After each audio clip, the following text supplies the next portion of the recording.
Time for convening having arrived. The Senate will come to order. Would ask unauthorized visitors exit chamber at this time. The Senate will come to order. The chair recognizes the distinguished senator from the 53rd. Mr. President, here we are on day 38. It's going to be a great day for Georgia as we work on many good issues. And the journal's been read and found to be correct for day 37. Thank you, Senator, for your good works on the journal. Is there objection dispensing with the reading of the journal? The reading of the journal is dispensed with. Is there objection to the confirmation of the journal? Chair hears none, and the journal is confirmed. All senators having bills and resolutions to introduce, please bring them to the Secretary's desk at this time. First reading and reference of Senate bills and resolutions. Senate Bill 242 by Senator Williams of the 27th and others, a bill to be entitled, an act to amend Insurance Chapter 1. and Labor. Senate Bill 243 by Senator Hill of the 4th and others, a bill to be entitled, an act to amend Chapter Retirement. Senate Bill 244 by Senator Jones of the 25th and others, a bill to be entitled, an act to amend Chapter 4 of Title 3 of the Official Code of Georgia, annotated relating to distilled spirits, so as to provide that an election superintendent alcohol and Regulated industries. Senate Resolution 604 by Senator Heath of the 31st and others, a resolution. Finance. Senate Resolution 605 by Senator Beach of the 21st and others, a resolution. Higher education. Senate Resolution 607 by Senator Hill of the 4th and others, a resolution. Transportation. Senate Resolution 609 by Senator Parent of the 42nd, a resolution. Slogo General. Mr. President, this completes the order. First reading and reference of House bills. House Bill 596 by Representative Jacobs of the 80th and others, a bill to be entitled, an act to amend an act providing for a homestead State and exemption. local governmental operations. House Bill 643 by Representative Clark of the 147th and others, a bill to be entitled, an act to amend an act authorizing governing authority of City of Warner Robins to levy an excise tax pursuant to State and local governmental operations. House Bill 644 by Representative Clark of the 147th and others, a bill to be entitled, an act to amend an act providing for a homestead exemption from all City of Warner Robins ad valorem State and taxes. local governmental operations. House Bill 651 by Representative Maxwell of the 17th and others, a bill to be entitled, an act to amend an act entitled an act to provide for the election of members from the Board State of and local governmental operations. House Bill 652 by Representative O'Neill of the 146th and others, a bill to be entitled, an act to create Public Facilities Authority to provide for an effective date to repeal conflicting laws State and for other purposes. governmental operations. House Bill 655 by Representative Willard of the 51st and others, a bill to be State and entitled. local governmental operations. House Bill 656 by Representative Pruitt of the 149th, a bill to be entitled, an act to State amend and an act. local governmental operations. House Bill 657 by Representative Rhodes of the 120th and others, a bill to be entitled, an act State to and repeal. local governmental operations. Mr. President, this completes the order. Secretary read reports of standing committees. Mr. President, the Senate Committee on Health and Human Services has had under consideration the following legislation, has instructed me to report the same back to the Senate with the following recommendation. The House Bill 511 do pass by substitute. Respectfully submitted, Senator Unterman of the 45th Chairman. Mr. President, the Senate Committee on Health and Human Services has had under consideration the following legislation and has instructed me to report the same back to the Senate with the following recommendation. The House Bill 72 do pass by substitute. The House Bill 288 do pass. The House Bill 512 do pass. The House Senate Resolution 459 do pass. That Senate Resolution 479 do pass. That Senate Resolution 487 do pass. That Senate Resolution 560 do pass. The Senate Resolution 561 do pass by substitute. That Senate Resolution 566 do pass. That Senate Resolution 594 do pass. Respectfully submitted, Senator Unterman of the 45th Chairman. Mr. President, the Senate Committee on the Rules has had under consideration the following legislation and has instructed me to report the same back to the Senate with the following recommendation. The Senate Resolution 177 do pass. That Senate Resolution 383 do pass. That Senate Resolution 451 do pass. Respectfully submitted, Senator Mullis of the 53rd Chairman. Mr. President, the Senate Committee on Finance has had under consideration the following legislation and has instructed me to report the same back to the Senate with the following recommendation. The House Bill 428 do pass by substitute. Respectfully submitted, Senator Hill of the 32nd Chairman. Mr. President, the Senate Committee on Finance has had under consideration the following legislation and has instructed me to report the same back to the Senate with the following recommendation. The House Bill 63 do pass by substitute. The House Bill 408 do pass by. The House Bill 426 do pass by substitute. The House Bill 396 do pass by substitute. The House Bill 374 do pass by substitute. The House Bill 464 do pass. The House Bill 319 do pass. The House Bill 221 do pass by substitute. The House Bill 275 do pass. Respectfully submitted, Senator Hill of the 32nd Chairman. Mr. President, the Senate Committee on Insurance and Labor has had under consideration the following legislation and has instructed me to report the same back to the Senate with the following recommendation. The House Bill 185 do pass by substitute. The House Bill 409 do pass. The House Bill 429 do pass by substitute. Respectfully submitted, Senator Bethel of the 54th Chairman. Mr. President, the Senate Committee on Judiciary has had under consideration the following legislation and has instructed me to report the same back to the Senate with the following recommendation. The House Bill 98 do pass. The House Bill 197 do pass by substitute. The House Bill 524 do pass by substitute. The House Bill 547 do pass by substitute. Respectfully submitted, Senator McCoon of the 29th Chairman. Mr. President, the Senate Committee on State and Local Governmental Operations has had under consideration the following general legislation and has instructed me to report the same back to the Senate with the following recommendations. That House Bill 527 do pass. Respectfully submitted, Senator Albers of the 56th Chairman. Mr. President, the Senate Committee on State and Local Governmental Operations has had under consideration the following local legislation and has instructed me to report the same back to the Senate with the following recommendation. That Senate Bill 216 do pass. That Senate Senate Bill 217 do pass, that Senate Bill 232 do pass, that Senate Bill 233 do pass, that Senate Bill 237 do pass, that Senate Bill 238 do pass, that House Bill 584 do pass, that House Bill 589 do pass, that House Bill 600 do pass, that House Bill 617 do pass, that House Bill 619 do pass, that House Bill 639 do pass, that House Bill 642 do pass. Respectfully submitted, Senator Albers of the 56th Chairman. Mr. President, the Senate Committee on Natural Resources and the Environment has had under consideration the following legislation and has instructed me to report the same back to the Senate with the following recommendation. The House Bill 82 do pass, that House Bill 172 do pass by substitute, that House Bill 475 do pass by substitute. Respectfully submitted, Senator Tolleson of the 20th Chairman. Mr. President, the Senate Committee on Natural Resources and the Environment has had under consideration the following legislation and has instructed me to report the same back to the Senate with the following recommendation. The House Resolution 419 do pass. Respectfully submitted, Senator Tolleson of the 20th Chairman. Mr. President, the Senate Committee on Reapportionment and Redistricting has had under consideration the following legislation and has instructed me to report the same back to the Senate with the following recommendation. The House Bill 566 do pass. Respectfully submitted, Senator Crane of the 28th Chairman. Mr. President, the Senate Committee on Science and Technology has had under consideration the following legislation and has instructed me to report the same back to the Senate with the following recommendation. The Senate Resolution 590 do pass. Respectfully submitted, Senator Beach of the 21st Chairman. Mr. President, this completes the order.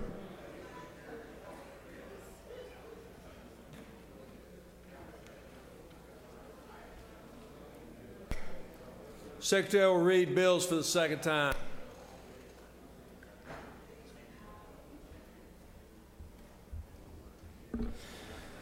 Senate Resolution 177 by Senator James of the 35th and others, capital R, Standard Commission encourage the unauthorized placement of portrait of Mrs. Coretta Scott King. Senate Resolution 383 by Senator James of the 35th, Ricky Rashad.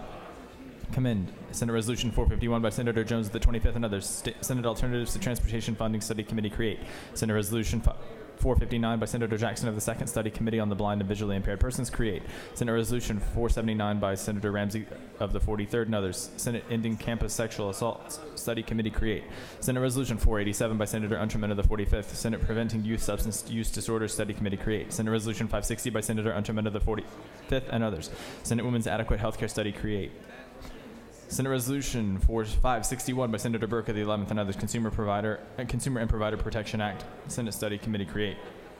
Senate Resolution 566 by Senator Unterman of the 45th, Senate Abusive Building Practices Study Committee creates. Senate Resolution 590 by Senator Jackson of the 2nd, Clinical Research encouraging the representation of diverse populations and different racial and ethnic backgrounds. Senate Resolution 594 by Senator McCune of the 29th, Senate Rate of Diagnosis for Children with Attention Deficit Hyperactivity Disorder and Related Disorder Study Committee create. House Bill 63 by Representative Tanner of the 9th and others, Georgia Employer GED Tax Credit Act of 2015 enact. House Bill 72 by Representative Willard of the 51st and others, Crimes and Offenses Protection of Disabled Adults and Elder Persons expand and clarify. House Bill 82 by Representative Kidd of the 145th, Oconee River Greenway Authority create certain members to appoint a designee allow. House Bill 898 by Representative Coomer of the 14th and others. Appellate courts provide direct appeals and appeals requiring an application for appeals pertaining to court martials provisions. House Bill 197 by Representative Jacobs of the 80th and others. Debtor-Creditor Uniform Law Modernization Act of 2015 enact. House Bill 221 by Representative Powell of the 171st and others. Ad valorem tax. Property change certain definitions. House Bill 275 by Representative Strickland of the 111th and others. Income tax claimant agency revised definition. House Bill 288 by Representative Dempsey of the 13th and others. Behavioral Health Coordinating Council. 2 additional members to serve on council provide. House Bill 319 by Representative Nimmer of the 178th and others. Taxes provide legislation. Findings concerning gasoline and aviation fuel provisions. House Bill 374 by Representative Nix of the 69th and others. Ad valorem tax. Certain farm equipment held for sale in dealer inventory exempt. House Bill 396 by Representative Knight of the 130th and others. Revenue and taxations. Clarify penalty for failure to file, return, or pay revenue held in trust of the state. Provisions. House Bill 408 by Representative Willard of the 51st and others. Excise tax rooms, lodging, and accommodations. Clarify application of certain provisions in certain municipalities. House Bill 409 by Representative Taylor of the 173rd and others. Insurance reimbursement for treatment of burns for skin substitutes utilizing cadaver-derived skin tissue or non-human xenographic-derived skin tissue provide. House Bill 426 by Representative Taylor, the 173rd, and others. Sales and use tax provide new exemptions only for a limited time regarding tangible personal property to certain nonprofit health centers provisions. House Bill 428 by Representative Stevens of the 164th, sales and use tax materials to be used certain construction projects of zoological institutions extend exemption. House Bill 429 by Representative Stevens of the 164th and others. Insurance no health benefit plan shall restrict coverage for prescribed treatment based upon insured's diagnosis with a terminal condition provided.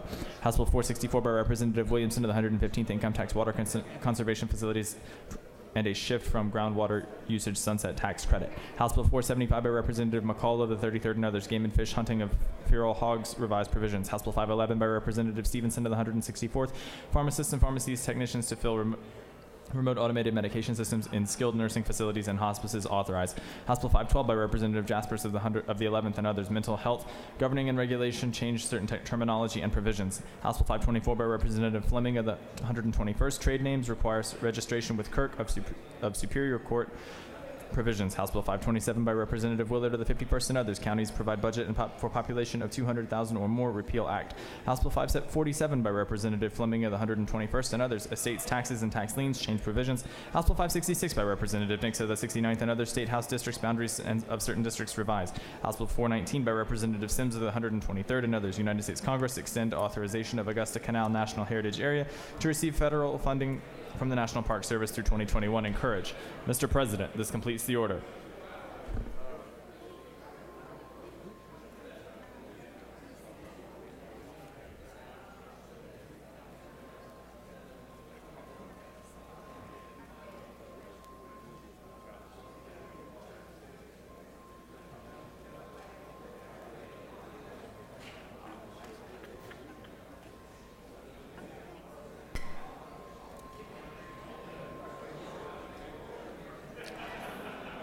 It is now time for the morning roll call. Time for the morning roll call. Are there any motions to excuse? Chair recognizes the senator from the 11th. Mr. President, I request unanimous consent to excuse the senator from the 9th for business inside the Capitol. The 9th, without objection, the senator from the 9th will be excused. Chair recognizes the senator from the 47th. Thank you, Mr. President. I ask for unanimous consent to excuse the senator from the 45th for business outside of the chamber. 45th, without objection, senator from the 45th will be excused. Are there any other motions? Senator from the 14th are recognized. Thank you, Mr. President. Please excuse the senator from the 31st. 31st. Thank you. Without objection, the senator from the 31st will be excused. Any other motions to excuse on this John Bullock Day?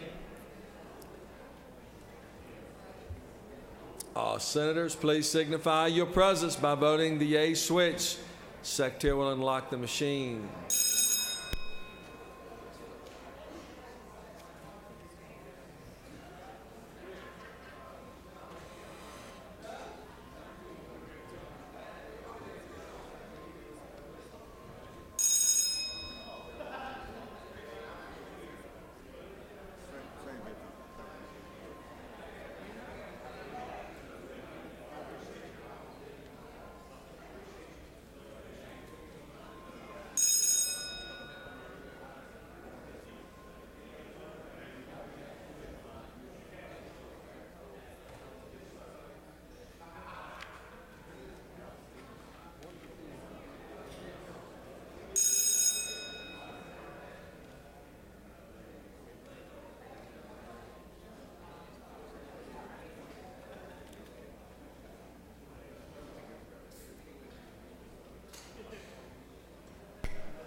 It is now time for our morning devotion. Time for the morning devotion. Ask that all senators please take your seats and cease audible conversation at this time as we prepare for the morning devotion.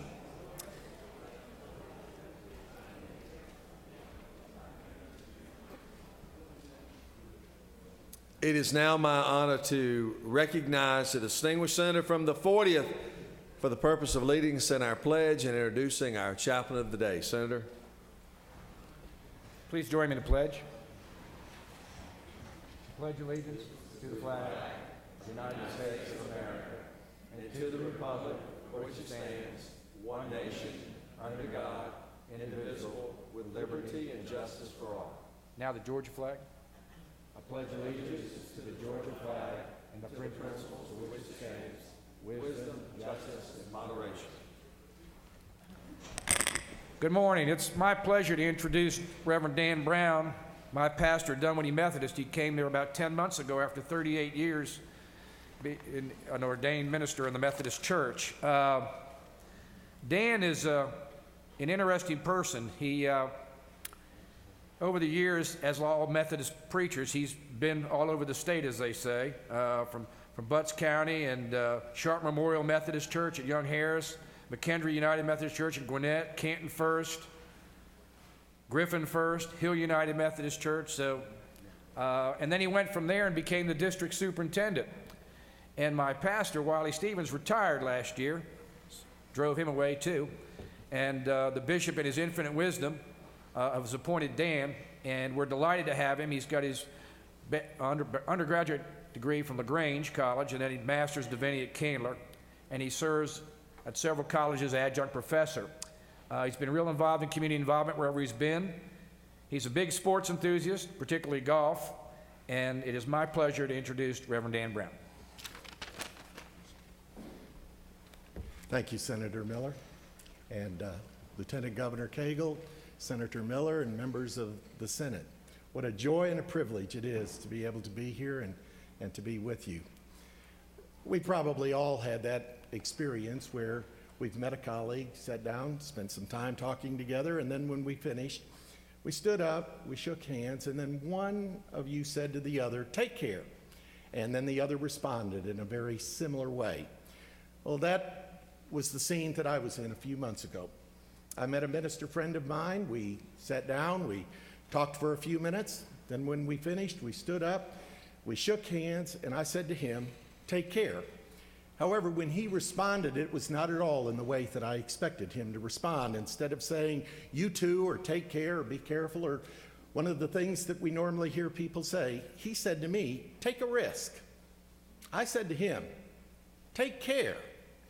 And he said to me, "Take a risk."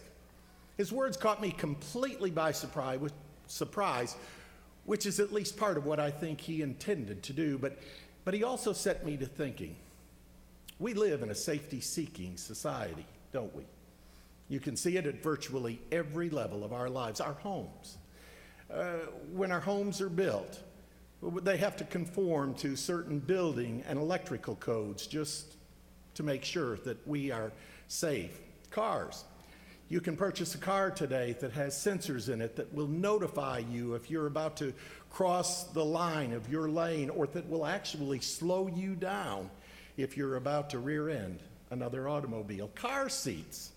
Car seats have come a long way. When my kids were just born, we went out, Carol and I did, and we bought a car seat, inexpensive, that looked about like 3/4 of a plastic pail. And we put it in the back seat, strapped it in, put the kids in it, and took off. A few months ago, when we went to get car seats for our grandchildren, we had to take a second mortgage out on the house. And then we had to go to the fire department to make sure that it was properly installed. Most major corporations and organizations today have an entire department dedicated to risk management. And on a national level, of course, we spend massive amounts of money on defense, and this doesn't even begin to get at the money that we spend in the state and locally for law enforcement and fire personnel, the FAA, the FDA, and the FDIC, and so forth. We are a safety-seeking society. Now, personally, I'm grateful that significant measures are taken to make sure that my family and I are kept safe. But it set me to thinking, it causes me to wonder, if all of the focus upon safety and security has become so ingrained in our thinking that it has conditioned us to believe that the very goal of life itself is to be safe and secure and comfortable. As Senator Miller pointed out a moment ago, I'm a Christian minister.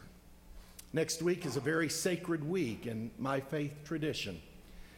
I follow a man who refused to play it safe, who took risks, and who not only took risks, but who challenged those who would follow him to take the kind of risks that would make a difference. One day he challenged one of his disciples to do what others said was impossible, to get out of the boat and walk on water. And because Peter got out of the boat, he turned the impossible into the possible.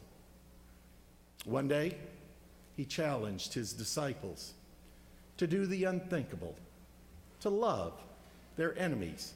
In other words, to care for those with whom they radically disagreed, and to be civil, and to treat with respect those whose political opinions made their blood boil. One day he said to his disciples, "If any would come after me, let that person deny himself, take up his cross, and follow me. For if you would save your life, you'll lose it. But if you lose your life for my sake, you'll save it. For what will it profit a person if that person gains the whole world, but in the process loses his or her own soul?" In other words, he was challenging them to do the right thing, not for what it would get them, but simply because it was the right thing to do. There are basically two ways we can live in life.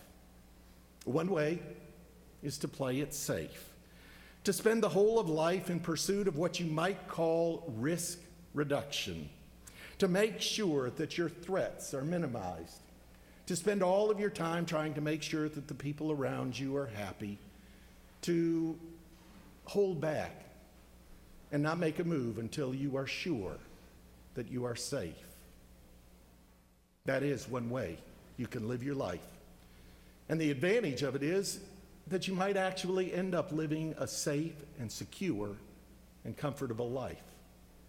But the consequence is that at the end, you may find that you have made very little difference in the world.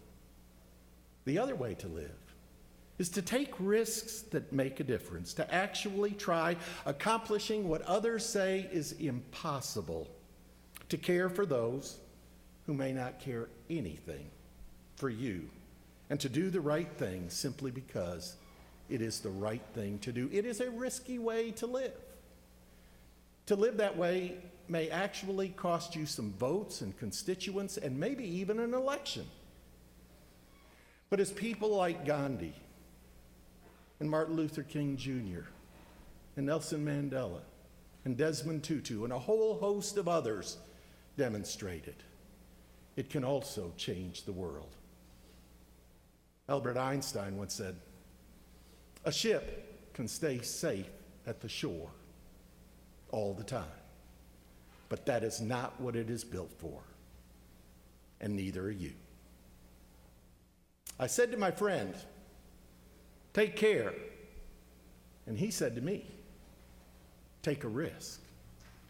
And there may be no place where his words are more challenging or more needed than right here in these Senate chambers. And as we like to say at Dunwoody, that's the good news for today.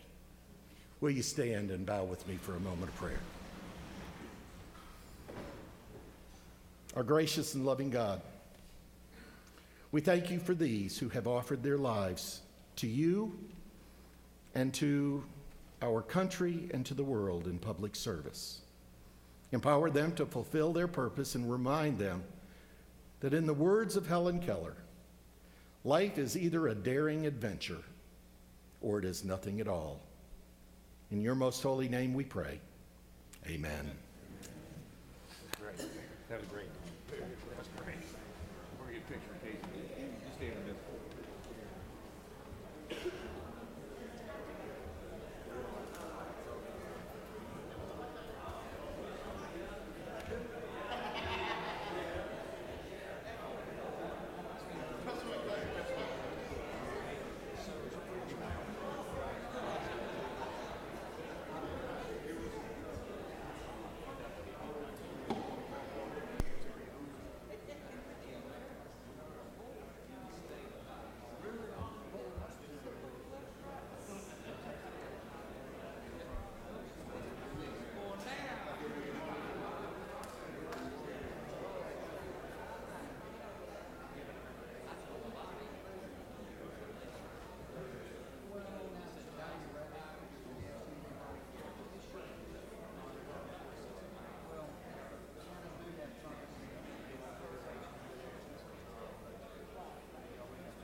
Are there any unanimous consents?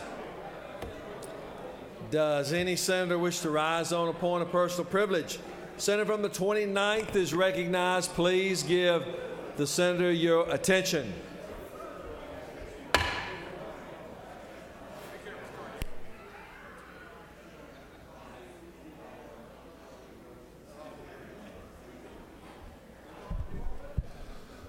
Thank you, Mr. President. I wanted to speak to you today about Georgia's Religious Freedom Restoration Act. Yesterday afternoon, Governor Mike Pence in Indiana signed into law a bill very similar to Senate Bill 129, and the state of Indiana is still standing today. Things are still running normally. They're still doing business there. And the simple common sense protections of individual religious freedom have now been extended to every citizen of that state. So I just want to say thank you today. I want to say thank you to the Majority Caucus leader in the House of Representatives for standing strong with the Senate position yesterday on Senate Bill 129, with 7 other Republicans who believe strongly that the right of free exercise belongs in the pantheon of fundamental rights, right along with the right to free press, right along with the right to free association, right along with the right to free speech. And while obviously it's disappointing when you hit a roadblock, those of us who are fighting for the religious freedom and the religious liberty of 10 million Georgians, we are undeterred. We are not going to stop. We're going to keep working. And at the end of the day, the truth of what Senate Bill 129 is going to do is going to prevail. We're going to prevail in this debate. It may be this year. It may be next year. But we are going to get there. And again, I want to thank publicly the majority leader in the House of Representatives for standing strong with the Senate position yesterday. Thank you, Mr. Chairman. I yield the well.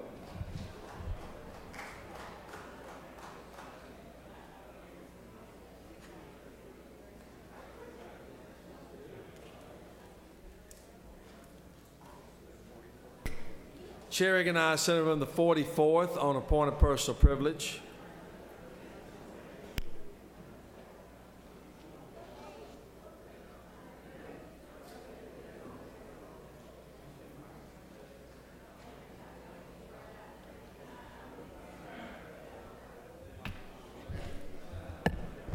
Thank you very much, Mr. President. Colleagues, I just rise this morning to ask for a moment of silence for one of my high school classmates who passed away this week. His name is Walter A. Foster, grew up in Jonesboro, the district where I represent, and we attended school together in Forest Park. The Lord giveth, the Lord taketh away. Blessed is the name of the Lord. Would you pray with me? Let's pray.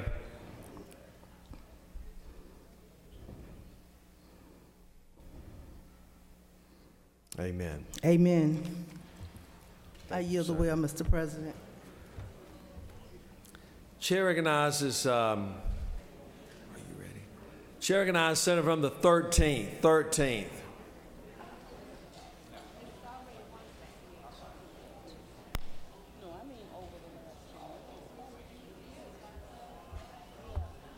Thank you, Mr. President.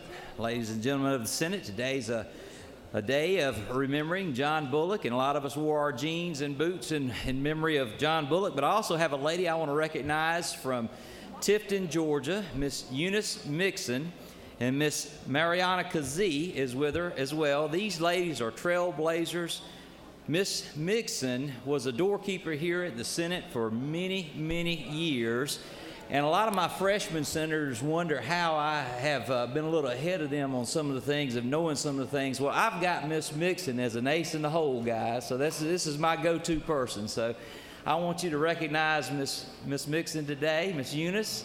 And also, in the anteroom, Miss Mixon's going to be dancing for the stars for Alzheimer's next month in Tifton, Georgia. And there's an opportunity for you to go and vote for her online, so please do that. And I invite any of you who would like to come to join me and my wife in Tifton as we watch Miss Mixon burn up the floors, the dance floor in Tifton for Dancing with the Stars. So thank you, Great. Miss Mixon. Let's give Miss Eunice, good to have you with us today. A real pleasure. Thank you. You look marvelous as always. Thank you. Chair recognizes Senator from the 9th. I have a parliamentary inquiry. State your inquiry. Would it be out of order to commend the senator from the 13th on his fantastic leather jacket? Leather jacket. There's not many that can wear a leather jacket.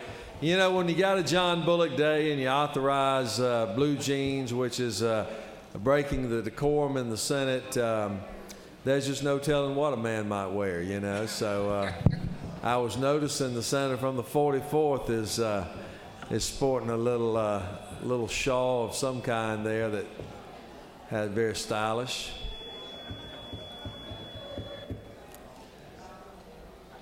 Chair recognizes senator from the 14th. 14.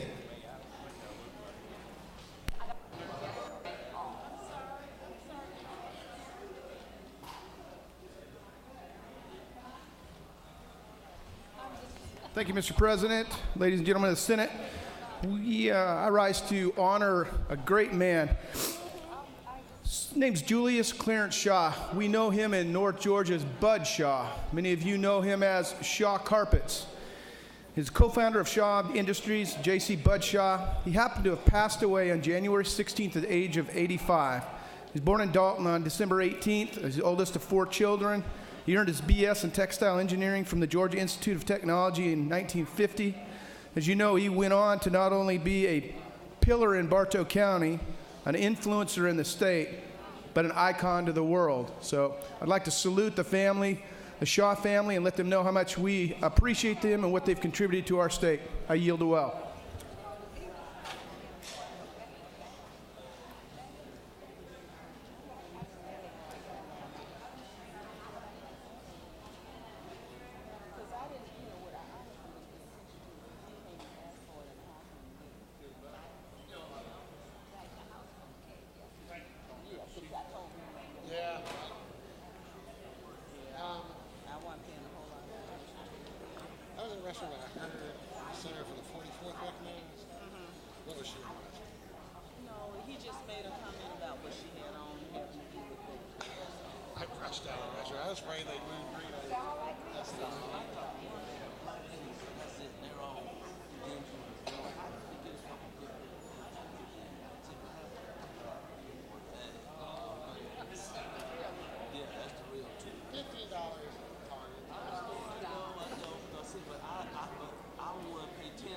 We would like to present the Doctor of the Day, and to do so, I call upon the distinguished senator from the 52nd. Thank you, Mr. President. Today I have a longtime friend of mine, Dr. Darrell Dean, a family physician in Rome since 1987. He began with the U.S. Army Medical Corps with 2 years, of which a year was spent in Vietnam and another year in El Paso, Texas at the William Beaumont Hospital. He had private practice in Stone Mountain in 1971, and then he was appointed our district health director in 1987 for the 10-county health district with headquarters in Rome, and remained in that until 1991. He resumed family practice medicine in January of 1992 in Taylorsville, Georgia, in a Floyd Medical Center practice. Then beginning in 2001, served as medical director of clinical and operational performance improvement at Floyd Medical Center from 2001 until his retirement in 2011. Now, during that same time, I actually was on the management board at Floyd Medical Center, but now they're my competition. Actually, we've got 2 great hospitals up there, and we work together. So anyway, Since 2001, he served a part-time role in continuing medical education for the Medical Association of Georgia, a reviewer for medical evaluations for 4 nurse practitioners, a pharmacist backup for flu immunizations, examinations for Social Security disability, and temporary coverage for clinic and urgent care facilities. He served part-time medical director for the Georgia Medical Care Foundation and is past president of the Georgia Osteopathic Medical Association and president of the Georgia Academy of Family Physicians. Dr. Dean has been a busy man up there over the years, and we certainly appreciate his service to our community, and I'll let him share a couple of words with you here. Thank you very much. I appreciate that introduction. Glad to be able to be here and be of service to you all, and please come and see me if you need to.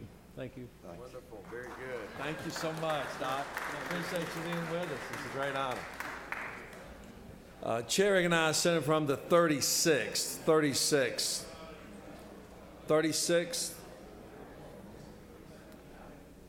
Senator from the 48th.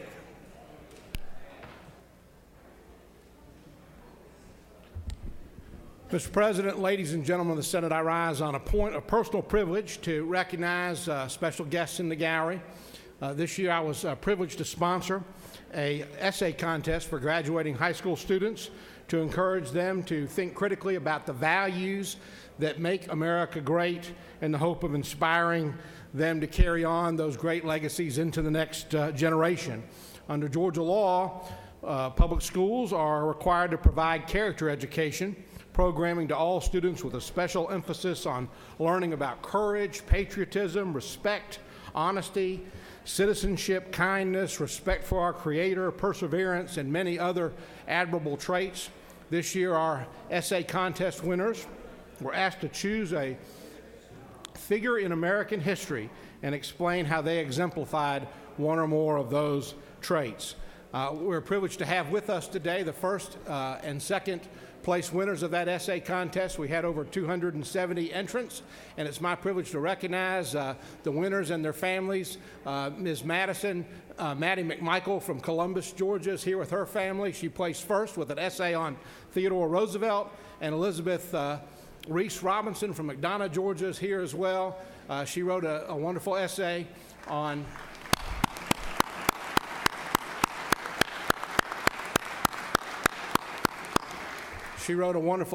Anne Hutchinson, a woman from colonial times who was a great champion of religious freedom. Congratulations to both of these essay winners, and welcome to them and their families here at the Capitol.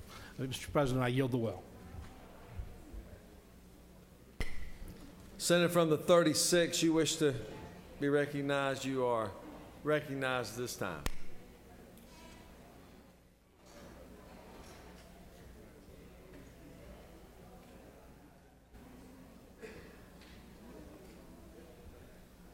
Thank you, Mr. President. Colleagues, we have a long day. I will attempt to not take but a minute or two of your time, but I did want to refine the remarks that I made yesterday around the potential loss to the state revenues were we to have passed Senate Bill 129 and signed it into law. Actually, several convention bureaus from around the state jointly signed a letter expressing their concern about revenue loss and what their prediction was. I believe that it was 8 different entities that signed that letter that was provided to members of the Georgia General Assembly, some subset of members, and is a public document and has been referenced in the Atlanta Journal-Constitution columns. So it's when we hear from our tourism sector, and they are the second largest sector of our economy. Thankfully and blessedly, Atlanta and Georgia attract great tourism with our venues, with our offerings, and with our conventions. We have invested as a state, over decades now, into building really world-class facilities that can host some of the largest conventions in the country, as well as sports events. And that's the tax dollars of our constituents that have been committed to put many of those facilities in place and provide the amenities and the enhancements and the capability with our lodging, our fine hotels, and our venues to attract and book big conventions, big entertainment, big sports events that draw people from really certainly across the United States, and some folks come from out of the country.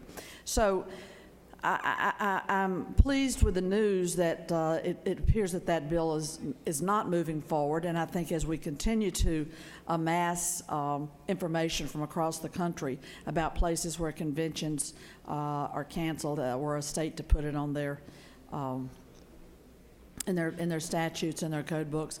And I really don't see a lot of sense in our taking the time to codify everything in our Constitution, our Bill of Rights, in state law when we've got federal law which covers all 50 states. But I wanted to share that information. I was less than completely specific yesterday, and appreciate your attention. Senator from the 44th, your light's still on, but you've already been recognized, right? Okay. Moving on, there is a consent calendar of privileged resolutions.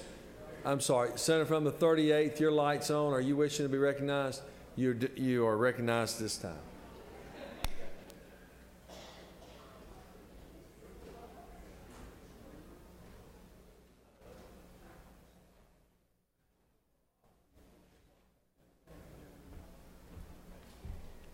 Thank you, Mr. President. I guess I missed it when you called me the first time, so I do apologize for not being in the chamber. I had the pleasure today of reading and hearing on the news yesterday that the House is looking at doing a study committee on casino gambling. It appears that one of the colleagues in the House has presented a bill similar to mine that I presented, Senate Resolution 123, that would allow for our constituents of the state to determine what type of economic development we would have in our state. We are woefully in need of funds. We have taken over $8 billion out of our education budget in the last 10 years or so. Took another $468 million this year. We are wanted to talk about, I didn't want to, but we're talking about fixing transit, and there are other mechanisms other than raising taxes that would allow us to do that. Of course, I would prefer to see casino gambling and parimutuel betting and any other of those types of forms of revenue going for education to help our children so that we don't have these types of bills that affect certain districts, that we actually can concentrate on teaching our children and making sure that we have the best citizens in Georgia contributing to our economy because they have the best education possible. So I find it interesting, which is fine, that thoughts that we are having are being pushed by the other body as opposed to our body. I understand if you don't want it to be a Democrat bill to pass or a resolution to pass. I understand that.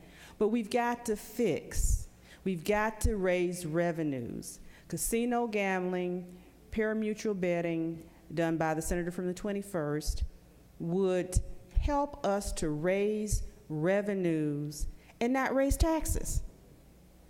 It would help us in our state.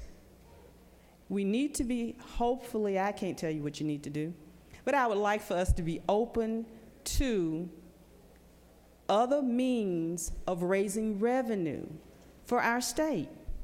That's what his bill was about, and I loved it. He wouldn't sign my bill. Didn't really want me to sign his bill, which I'm not sure that I did. That's okay. It's fine. The bottom line is we want to do what's good for Georgians. There are other mechanisms to get this revenue in our state. It's so interesting to me, you know, we're tearing our school systems down. Casinos can be jobs for those teachers who no longer have jobs, because we've lost lots of teachers. Construction workers, as was mentioned. It's jobs, it's revenue. It would help Georgia. So I'm asking you in the last couple of days of this session, yeah, let's look at the study committee. I think it's been done before. I think there was a study committee done probably about 4 or 5 years ago on this issue. But let's be open to other ways of providing revenue and jobs and tourism money in the state, our great state of Georgia. Thank you for listening to me. You have a consent calendar of privileged resolutions that are before you. Is there objection? Without objection, the consent calendar of privileged resolutions are therefore adopted. Are there any motions to withdraw or commit? Mr. Secretary, are there any objections on any of the bills on the local consent calendar? Mr. President, there are no objections filed in the Secretary's office. Is there objection to agreeing to the report of the Committee of State and Local Governmental Operations, which is favorable passage of the bills? Chair hears none, and all of those in favor of the local consent calendar will vote aye. Those opposed, no. Secretary will unlock the machine.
On the local consent calendar, the yeas are 47 and the nays are 2. And these bills having received requisite constitutional majority are therefore adopted. Chair recognizes Senator from the 46th, the Majority Leader. Thank you, Mr. President. I ask unanimous consent that the following resolutions or bills from the House be engrossed. House Bill 277, House Bill 237, House Bill 202, House Bill 457, and House Bill 439. These are all finance bills, revenue bills, and our tradition to engross those bills. Is there objection? There is objection by the senator from the 39th. Are you wishing to speak on it, or you just want to object? All of those in favor of engrossment will rise, stand, and be counted. If you are in favor of engrossing the bills dealing with tax matters,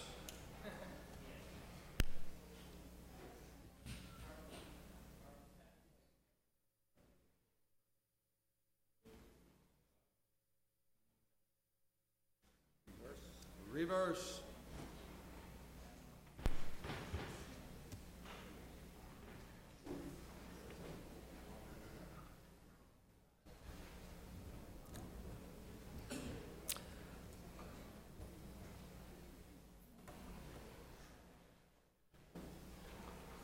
On the motion for engrossment, the yeas are 31 and the nays are 14, and those bills will be engrossed.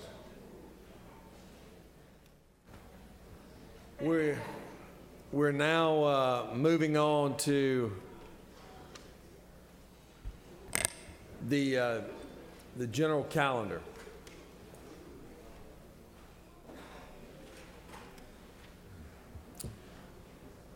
Secretary will read House Bill 505.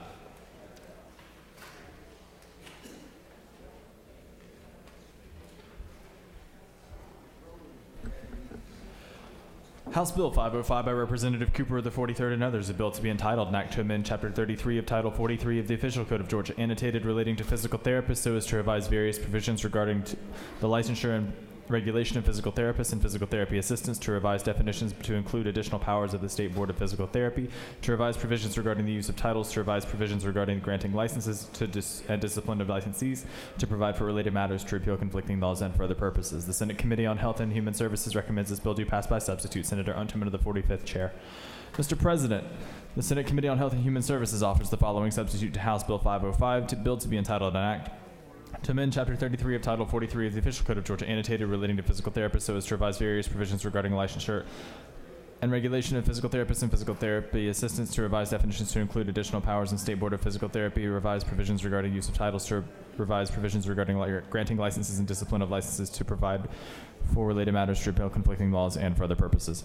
Mr. President, Senator Huffstetler of the 52nd offers the First Amendment to the committee substitute to House Bill 505 by line 219, delete or practical medicines. Mr. President, Senator Burke of the 11th offers the Second Amendment to amend the Health and Human Services Committee substitute to House Bill 505 by deleting on line 198 and inserting in lieu thereof the following condition: if after 14 days or 6 visits the initiation of a physical therapy plan. Mr. President, Senator Unterman of the 45th offers the Third Amendment to the Health and Human Services Committee substitute to House Bill 505 by deleting lines 217 through 19 and by inserting in lieu thereof the following: diagnose, disease, or practice medicine, by deleting on line 403 and inserting in lieu thereof the following: criminal liability for so testifying. G, the provisions of this code section shall not prevent any other health care provider from administering techniques authorized within his or her scope of practice. Mr. President, this completes the order.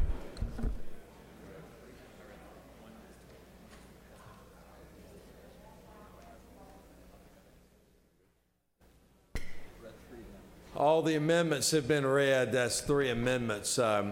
And Chair recognizes Senator from the 52nd to present the bill.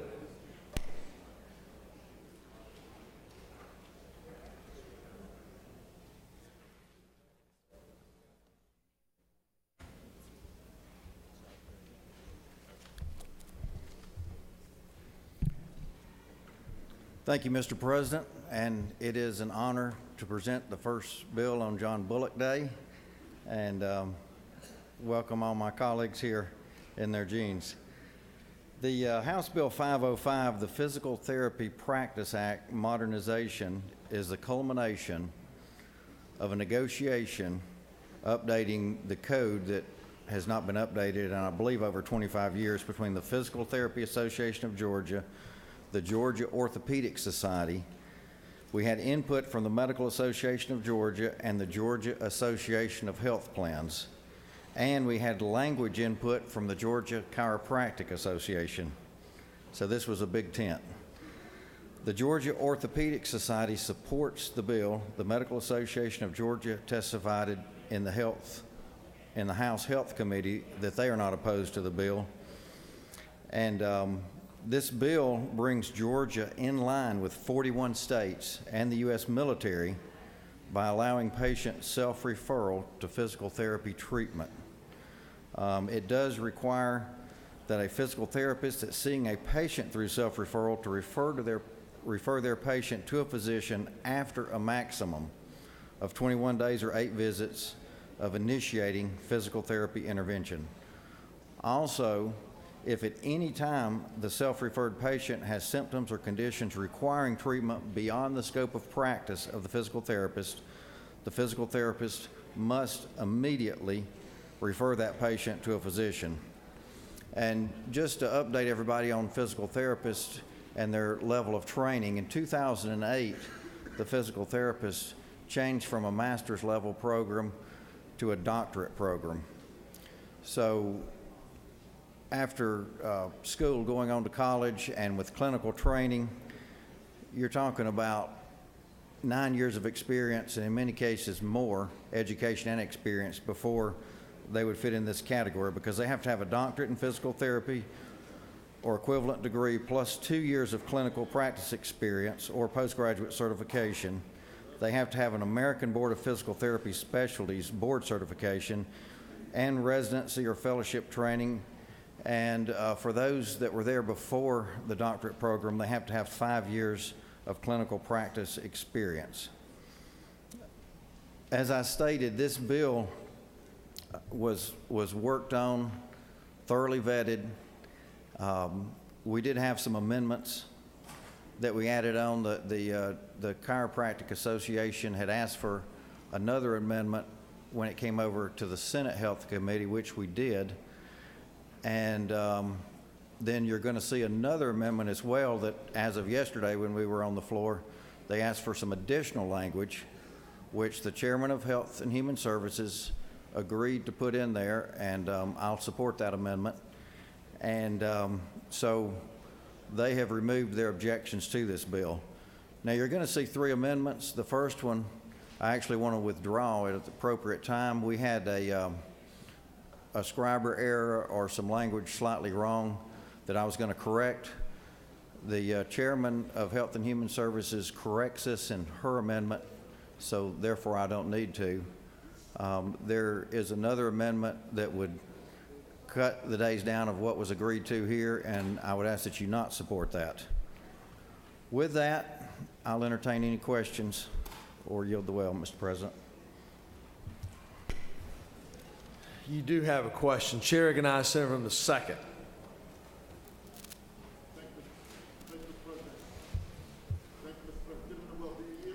Certainly, I'll yield. Did you say that MAG, the Medical Association of Georgia, supports this legislation? MAG said that they were not opposed to it. They said we don't really have any objections, but they saw no need to necessarily support it or oppose it, and they said they had no opposition to this bill.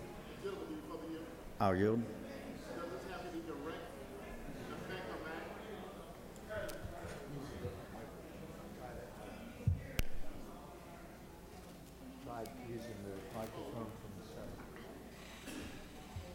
Gentleman will yield. Do you yield? Certainly, I'll yield. You said MAG doesn't support the bill? MAG said that they were neutral on the bill. They were asked for their input, and they said, we see no reason to necessarily support or oppose it, and that they had no opposition to this bill. Okay. Gentlemen, do you further yield? I'll yield. Do all organizations, is this a buy-in from everybody? Does all groups have support this legislation? You know, obviously, even when the Medical Association of Georgia supports something, you can have different subgroups and you can have people within different subgroups, but we certainly try to ask for their input, and we wanted the input as well from the Georgia Orthopedic Society as well, and they supported the bill. Thank you.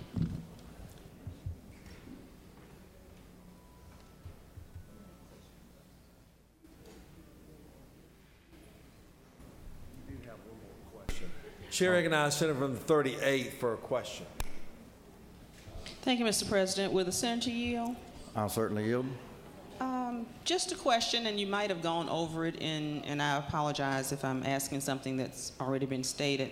But I'm getting a lot of calls from my doctors who are concerned that the physical therapists would be allowed to manipulate the spine, and that's not what, of course, they, as you mentioned, have gone to school for.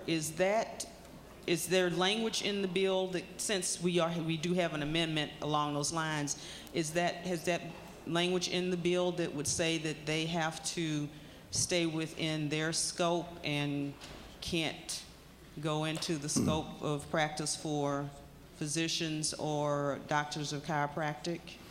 Well, I think the language has satisfied all the groups, and that's the final amendment that the chair is offering. You know, manipulation techniques, these manual, hands-on, skilled passive movement treatments are used by physical therapists, by physicians, by osteopaths, by chiropractors, and actually it goes back to Hippocrates in the 400 BC era. But there is a turf war here, and this is nothing new. Both groups have been doing it. They don't perform the subluxations, but the language has been agreed to, and opposition from the chiropractors has been settled. Chair recognizes Senator from the 32nd for a question. 32nd. Senator yield. I'll yield. I've just noted, I think the answer to my question is you do support Amendment 3. My question is about Amendment 3. And can you explain that once again? Amendment 3, and I will let the author of that explain it as well at the appropriate time, but I do support that amendment.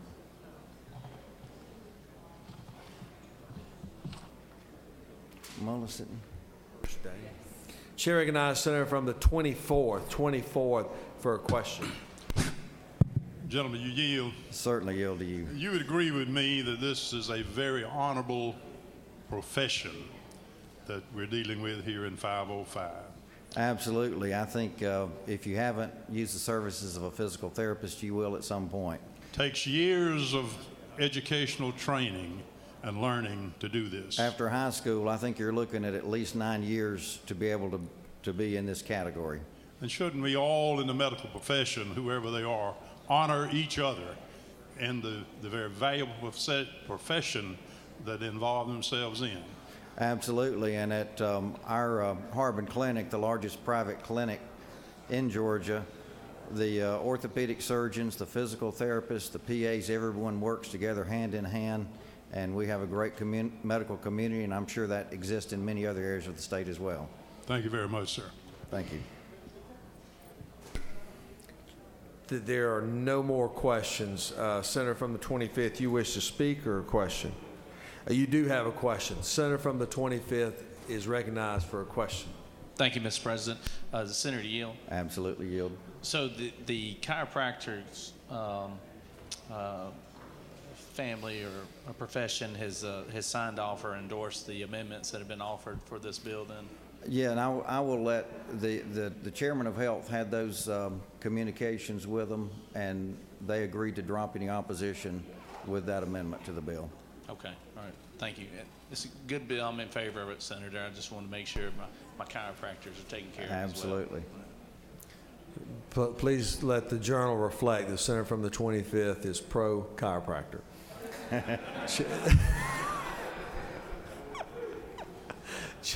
Chair recognizes Senator from the 36th. Thank you. Does the Senator yield? Certainly, I'll yield. As fellow members of the Health and Human Services Committee, it is true, isn't it, that we worked a good bit on this bill to perfect it in committee? This was a lot of hours of work before the committee, and certainly a lot of work during the committee, and I appreciate the Senator from the 36 efforts on this bill as well.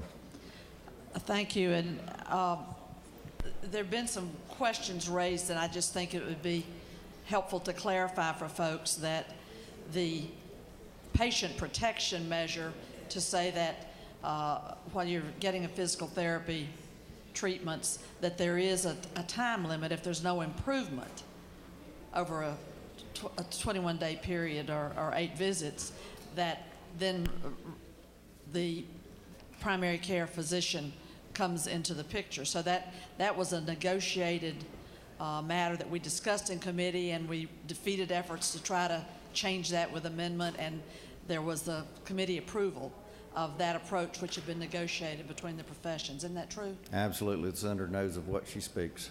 Thank you. There are no further questions, Senator. Thank you, Mr. President. Chair recognizes Senator from the 1st to speak to the bill.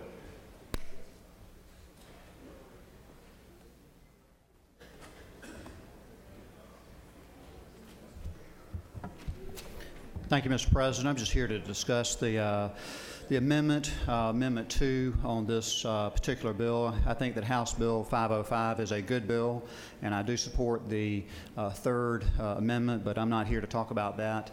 The amendment number 2 is relating to the how long before a physical therapist would be required to get a referral from a physician. Let me just give a little background. I'm in a primary care group. We have about 80 physicians, and we have several physical therapists in our group. I certainly support physical therapists and respect them. From a chiropractic standpoint, I tell my patients when they come in from a back injury or back spasm, from that standpoint, they can certainly go to physical therapy or they can go to chiropractor. So I have no angst amongst either profession, but I do have an angst about not being included from a primary care standpoint. Certainly from a Georgia Orthopedic Society standpoint, I understand how that has been a negotiated aspect of that. But the amendment that I offer reduces how long before a physical therapist is required to get a referral from a primary care physician, or a physician, I should say, but not necessarily a physician. From a primary care standpoint, whether you're internal medicine, family practice, or pediatrics, neurologist, or anything, I'm saying that when we traditionally think of physical therapy, we equate orthopedic surgery from that standpoint. That is certainly not a fact. Neurology, internal medicine, family practice, pediatrics, and multiple professions do make referrals and do coordinate care within that. Certainly within my group, that is the case because we do not have any orthopedic surgeons in my group, but we have all of the other professions in there. So I thought instead of making it 3 weeks, and this is in agreement with multiple groups, including primary care, to make it 2 weeks instead of 8 visits, to make it 4 visits. Senator Burke and I sponsored this amendment, and I'm happy to answer any questions, Mr. President, if there are any.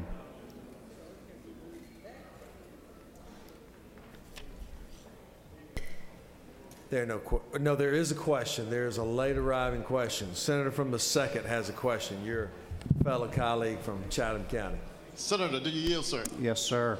Do you feel with this amendment, it makes it a better bill and makes it better for patients overall? I do. I think this is from my perspective, this is a quality of care issue and nothing else. I think this does make it a better bill, and I think it's supported by most of everyone in all the professions that I said, including the orthopedic surgeons. Thank you. Thank you, sir.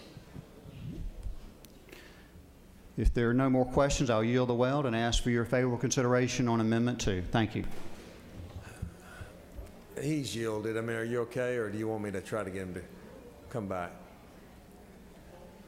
Come on back. Chair recognizes Senator from 36. Sorry, I didn't realize that. It was a last-minute impulse, so thank you. Does the senator yield? Yes. This is the very issue, is it not, that we discussed in committee? Yes, we did. And I will tell you, there's been information that I did not really appreciate there in the committee. The sign-off was from the Georgia Orthopedic Society, which was one physician. I have certainly had several orthopedic surgeons call me who have close ties to physical therapy, including family members who thought that the 3-week period to allow a physical therapist to treat without obtaining a medical doctor or physician's input was just not appropriate. I felt strongly that this was a quality of care issue, but I certainly appreciate that. That was we did consider this, yes. And it's true. I made the point there, and I think there is significant agreement on this, that the pace of our lives today, the going back and forth for treatments to try to address a medical condition, in 2 weeks' time, putting that lid on it could really interrupt a course of treatment in physical therapy. And I say that as a person who's received great care from physicians, orthopedists, internal medicine docs, chiropractors, and physical therapists. And it's a concern that really cuts off the cycle of care when there hadn't been an adequate time to fully work with the patient. And that 3 weeks, 21 days, or 8 visits was the agreement that the orthopedist negotiated with the physical therapist. Right, and I couldn't disagree with you more. I think that 2 weeks is more than adequate, in my opinion. If you are not receiving improvement and therefore you're not getting medicines, whether that may be non-steroidal anti-inflammatory drugs, steroids, whether or not you need imaging by 2 weeks. As a matter of fact, you know, the general rule of thumb when you come in with a low back pain is that we do not do x-rays unless there is a traumatic injury. But if you haven't improved after 2 weeks, then we do consider x-rays, consider further interventions. So in my opinion, that is absolutely not appropriate, and I think is not a quality measure. Just final question, if you'll yield for one more. Yes. Isn't it true that under the language in this bill, a physical therapist can, should, and would immediately refer someone to a medical practitioner? It doesn't have to wait for 3 weeks. And that happens all the time when the therapist sees that this is a condition that needs an intervention different than their scope of practice. So a physical therapist under this language could refer immediately. The question, yes, the question is, will they? So it's just a little bit more definitive period there with respect to the physical therapist. I have utmost respect. I, like you, have visited physical therapists personally on more than one occasion, but to not offer that treatment and intervention from a medical standpoint, and mentioning all the other primary care folks from neurology down to pediatrics to internal medicine and family practice to intervene otherwise, I certainly disagree. Thank you, Senator.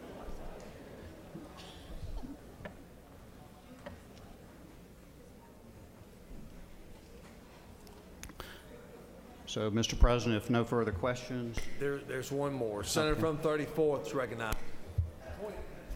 24. Thank you very much. Doctor, would you yield? Yes, absolutely. Always hesitate to come against you, my friend. And I admire and respect your medical ability. But it seems to me that you're willing to trust somebody 2 weeks, but you're not willing to trust these medical professions 3 weeks. So what I want to ask you, if you would please, it'll help me make up my mind as we go along the way. How many appointments could I get with your doctor's group in 2 weeks? You talking about from a primary care standpoint? Yeah. Yeah. I mean, that's a fair question, and this is open access for physical therapists. In my group, large group, you know, we got about 80 physicians and extenders too. That plus that, we have a policy in our group that you're able to see the physician that day, or if not that day, the next day. And we have after hours, so we have later in the afternoon and the early evening. We have hours related to that, and we have weekend care that's open on the weekend. So if was that your question relating to primary care or open access? I don't know. What I'm trying to pose the situation is, it is very difficult to get enough appointments with a doctor's facility to judge and gauge that we can do all this in 2 weeks. That's what I'm saying. Now, you sound like, if would you yield again, your group down there is doing good. I mean, but as I age, I have to have a doctor, and I can't get one just overnight. So I'm just telling you that what I'm saying, I'm just making the point that 14 days is a short time to ascertain what is the situation here. So you're not willing to trust them 20 days, you see, is what I'm trying to say. You want to, and I justify your concern. You're a medical doctor. You gotta be knowing what you're doing. But I'm just trying to say that it seems that after we're talking about 9 or 10 years of training and this and that and the other, we're still not willing to trust this professional group no more than 14 days. Well, Is that not true? No, and I disagree with that. I disagree on the trust issue. I certainly trust the physical therapist in my group and as a profession. There's no doubt about that. The training that they have had has evolved over the preceding years, and they are well trained. There's no doubt about that. But also you have to remember, from a quality standpoint, could you benefit, or anybody else in the room, relating to whether you need to be on non-steroidal anti-inflammatory drugs, steroids, do you need imaging? And the example I just gave, low back pain, that's a very common complaint, if not one of the top 10 complaints that we see in a primary care practice. And whether you're neurology or internal medicine or family practice. And as I said, generally, a non-traumatic, in other words, you didn't fall down or have a car wreck, we're not going to do imaging in the first couple weeks. But after that, we really need to consider that. So to me, personally, this is a quality issue and not a knocking on the chiropractic profession, not knocking on the physical therapy profession or other profession. That's all. Well, thank you, and I apologize. Your trust might not have been the right word, but I have every good confidence in you. Thank you. Absolutely. And I have full confidence, too. I certainly agree with you, Senator.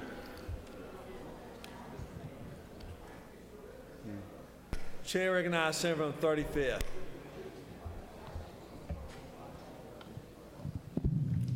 Thank you, Mr. Chair. Will the senator yield? Oh, yes, absolutely, Senator. Senator, isn't it true that most physicians don't have a practice as large as yours, where, and they have to see, it takes over a week sometime for or two for someone to even get an appointment? That's what's happening with me. Well, I'm sorry to hear that you're doing that. We'll be happy to welcome you down in Savannah, South Coast, or over at Harbin Clinic with Chuck Huffstetter or others. But if not, I certainly appreciate that. And Mr. President, if there. But it was one other thing, and isn't it also true that when a physician from a small practice writes a prescription to a physical therapist, sometimes it's up to a year that before it expires? No, that is not true. Oh, okay. That once happened with my husband. That's why I was wondering. All right. Thank you. Thank you. Mr. President, I will yield the well and ask for your favorable consideration for Amendment 2 and certainly for the whole bill. Thank you. Thank you, Senator. Senator from the 52nd, is there a purpose to close on your behalf? You want to speak? Senator from the 45th is recognized to speak to her amendment.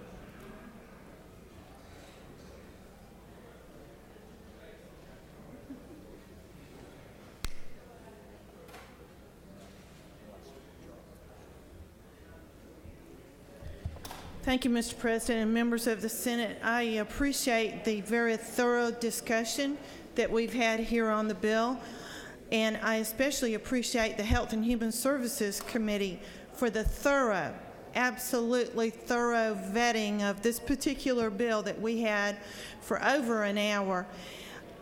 The substitute to House Bill 505 has involved in negotiations mainly between the physical therapist and the orthopedist. And one of the questions was about the orthopedist and the Medical Association of Georgia. The orthopedists have their own subspecialty group, of course, but they also engaged with a lobbyist, and those negotiations have been with that particular lobbyist, and there was really no reason for the Medical Association of Georgia to get involved.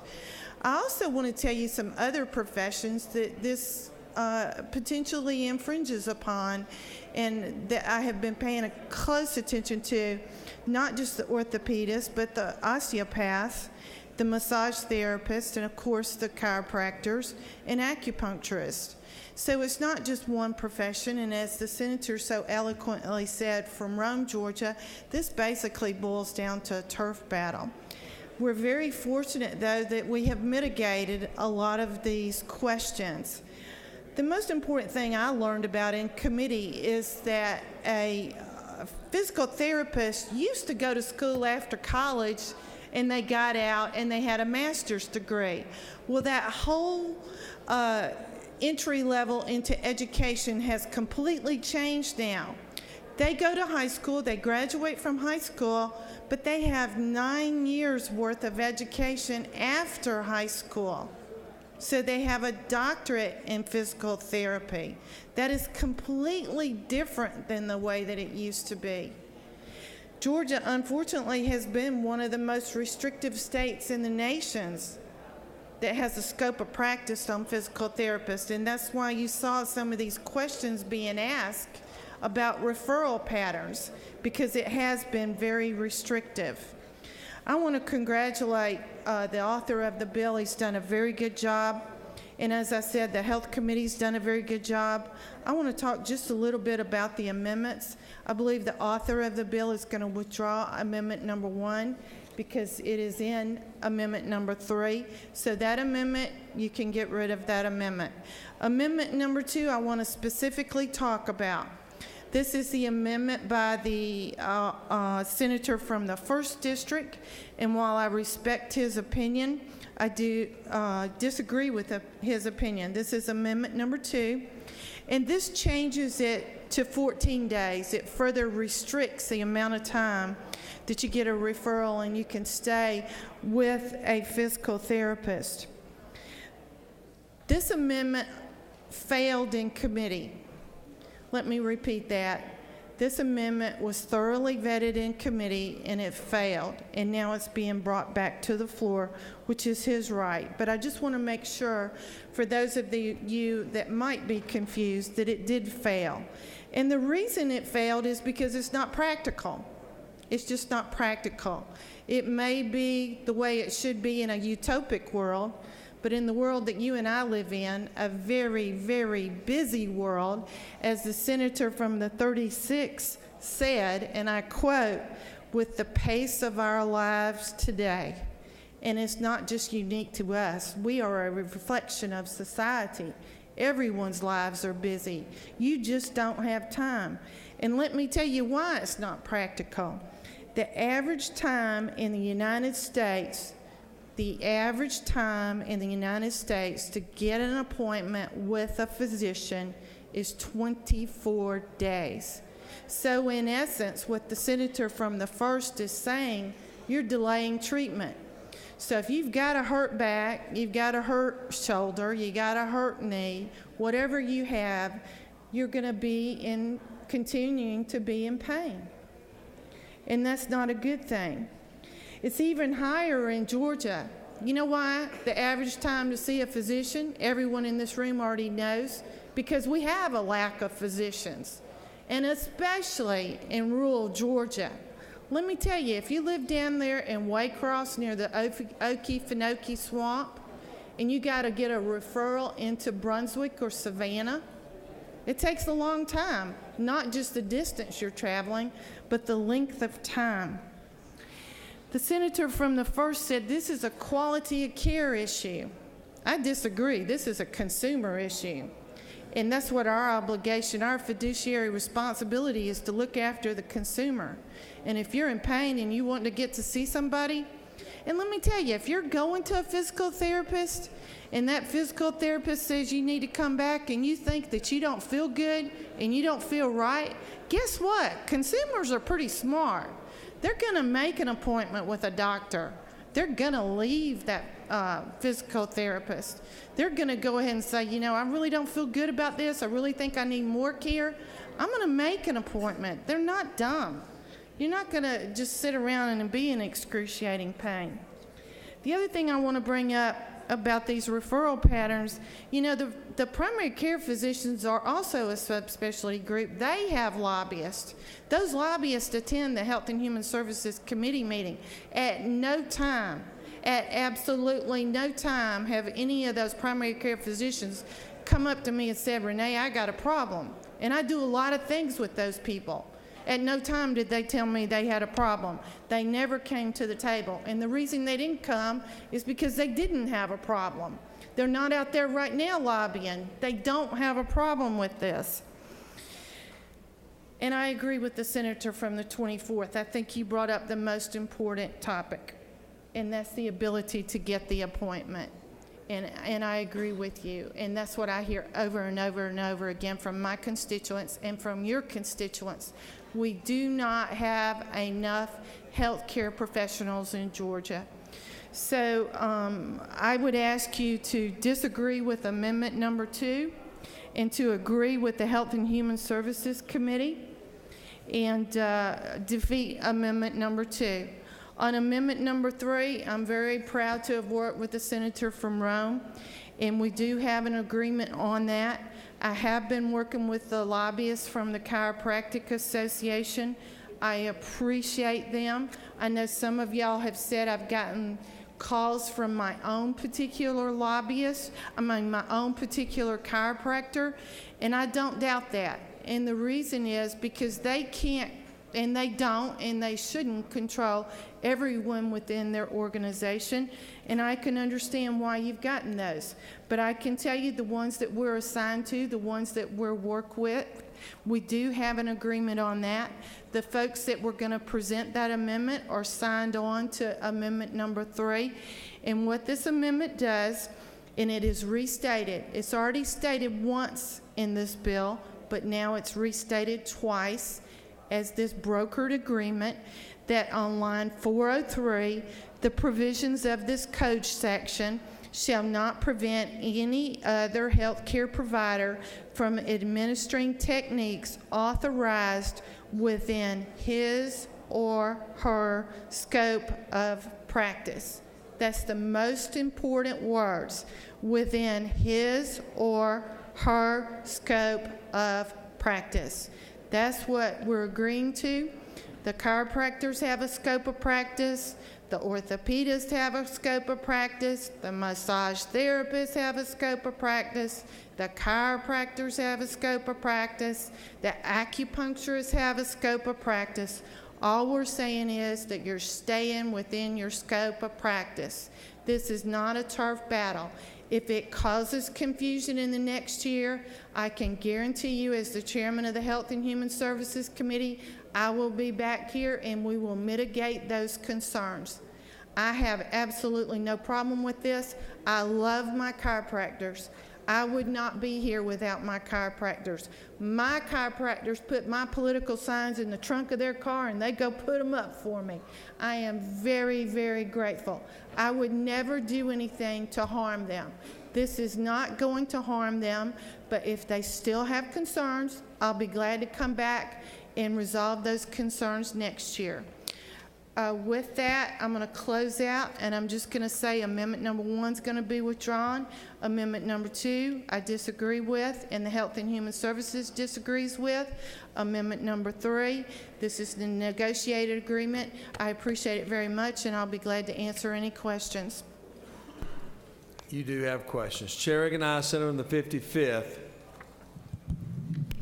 Senator Yeo. Yes, ma'am. Senator, I just want to help you prove your point on our busy lives, and Senator from the 36th as well. Is it not true that I've had a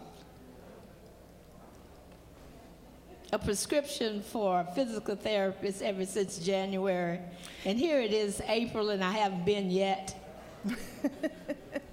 I can understand why.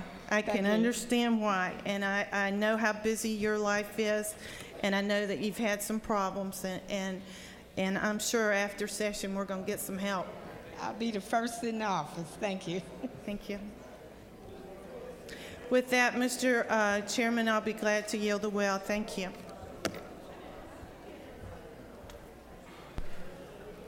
Has yielded. The senator has yielded. Do you wish to close the debate? Senator from the 52nd is recognized to close the debate.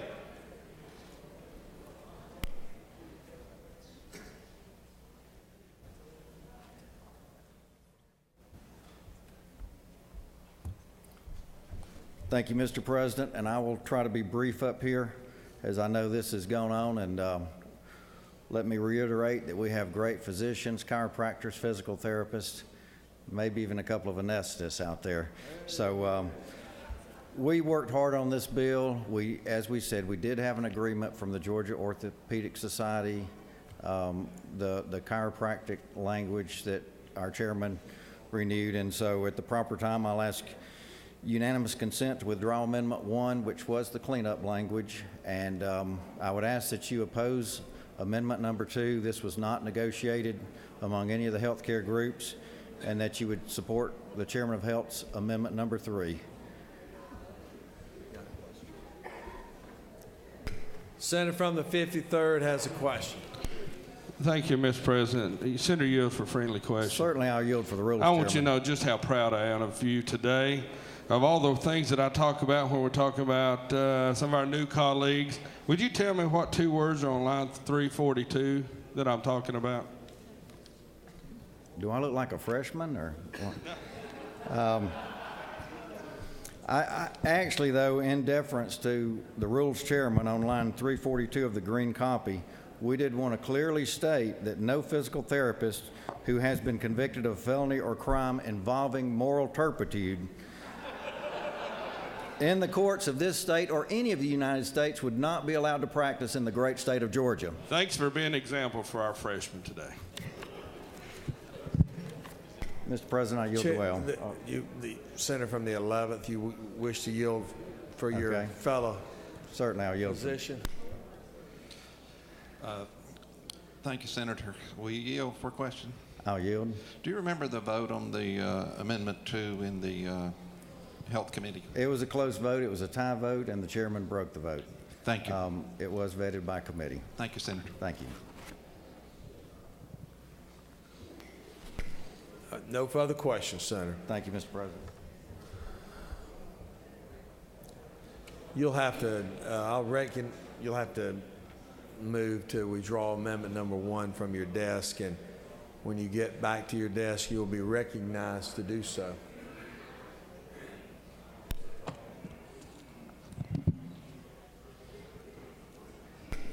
You're recognized. All right, Mr. President, I would ask unanimous consent to withdraw Amendment number 1 on House Bill 505. Is there objection? Without objection, Amendment number 2 has been, Amendment 1 has been withdrawn. Now the question is on Amendment number 2, authored by the senator from the 1st. Is there objection? There is objection to on Amendment number 2. All those in favor of Amendment number 2, rise, stand, and be counted. If you are in favor of Amendment 2, rise, stand, and be counted.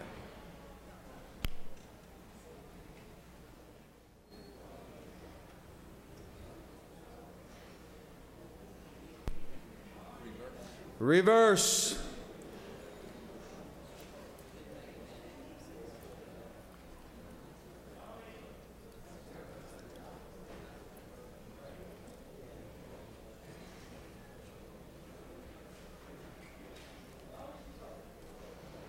On Amendment number 2, the yeas are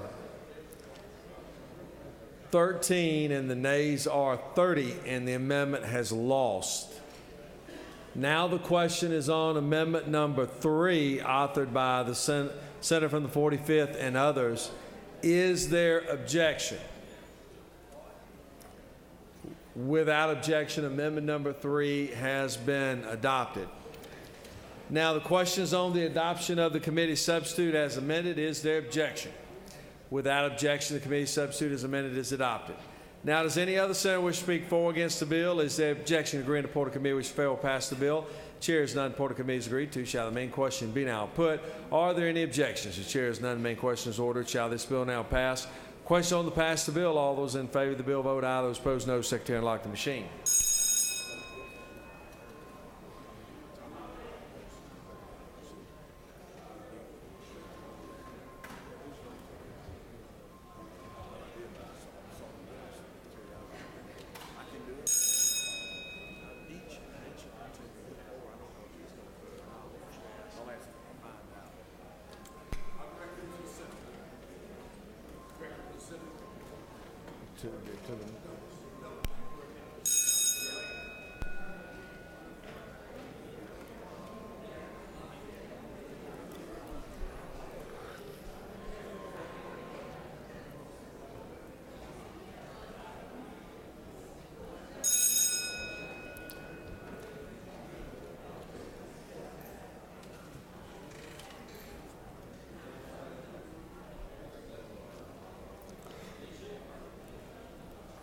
on the passage of the bill. The yeas are 46 and the nays are 6.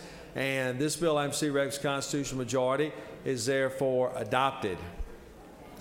Secretary will read, before we do that, I'd like to first recognize Senator from the 23rd to recognize a group in the gallery.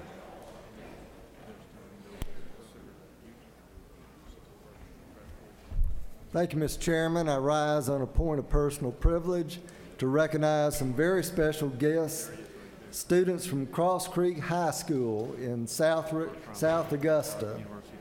We have over 50 students from several classes: advanced placement, government, politics, U.S. history, and individual in the law. They are here with their teacher, John Baker, to visit the Capitol and learn about Georgia government. They are in the gallery today. Let's give them a warm welcome.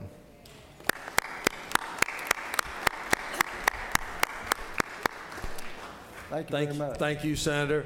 Let me also, while I have your attention just for a moment, we've got another very special guest that is present with us today, Tommy Novus, who's in the back. Many of you know him from his days being a first-round draft pick for the Falcons, playing out of the University of Texas.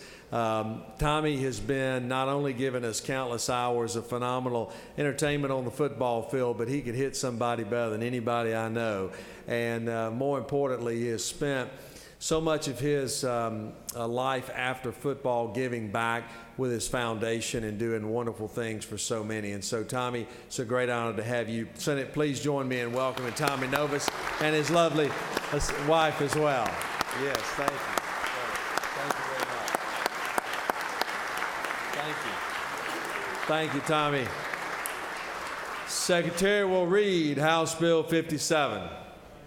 House Bill 57 by Representative Dudgeon of the 25th and others, a bill to be entitled, an act to amend Article 1 of Chapter 3 of Title 46 of the OCGA relating to the generation and distribution of electricity generally, so as to provide for financing of solar technology by retail electric customers for the generation of electric energy to be used on and by property owned and occupied by such customers, or to be fed back into the electric service provider, to provide for related matters, to repeal conflicting laws, and for other purposes. The Senate Committee on Regulated Industries and Utilities recommends that this bill do pass. Mr. President, this completes the order.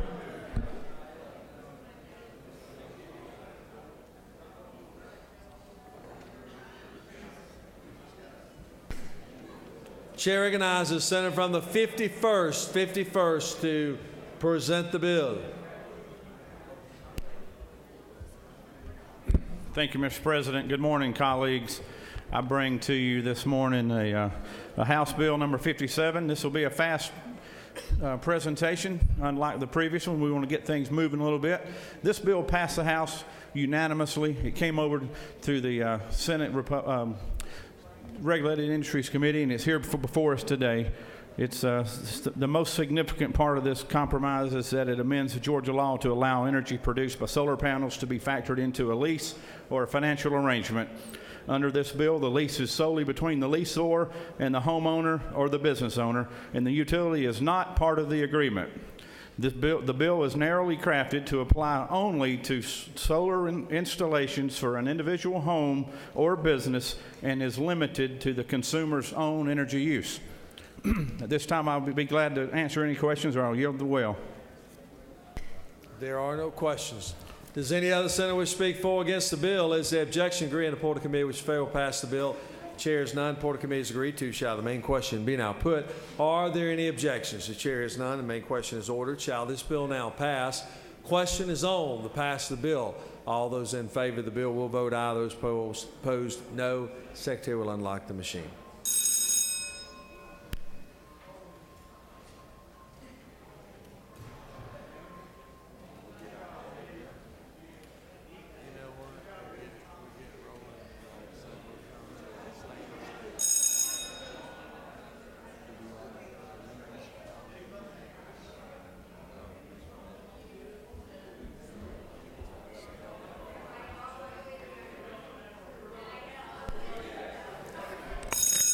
Senator from the 49th. I'd like to recognize, you got to have your jacket on. Chair recognizes Senator from the 49th to recognize some very, very special guests in the gallery or in the chamber with us today. Thank you very much, Mr. President. We have Mr. Ted Oglesby and his wife, Betty, here in the chamber with us today. Ted was on the Small Business Council for over 20 years. He founded the Small Business Development Centers and was instrumental in our original 911 service. Ted helped design that service and implement that service, and it was really kind of his brainchild, and really went to work on getting that done. He's been a great leader in Georgia for many, many years, counseling with many people like Nathan Deal, Casey Cagle, David Ralston, Paul Coverdale, Johnny Isaacson, Saxby Chambliss, Zell Miller, Sam Nunn, and many, many others. He was the owner of a newspaper. He was an editor. He was a publisher. He was a teacher. He was a college professor. He's a 56-year Kiwanis. He's an ordained lifetime minister in Lakewood Baptist Church in Gainesville, Georgia.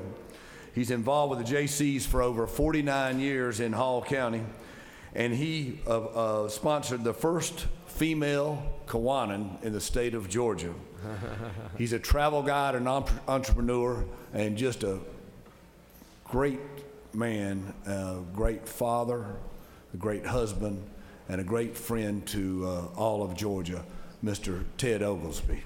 Good, good. And he's my friend. Great to have you, Ted, along with Betty and Stacy and the entire family. Thank you all very, very much. Great to have you with us. A wonderful man. Thank you. On the passage of the bill, the yeas are 51, the nays are 0, and this bill, AMC Rex constitutional majority, is therefore adopted. Secretary will read House Bill 153.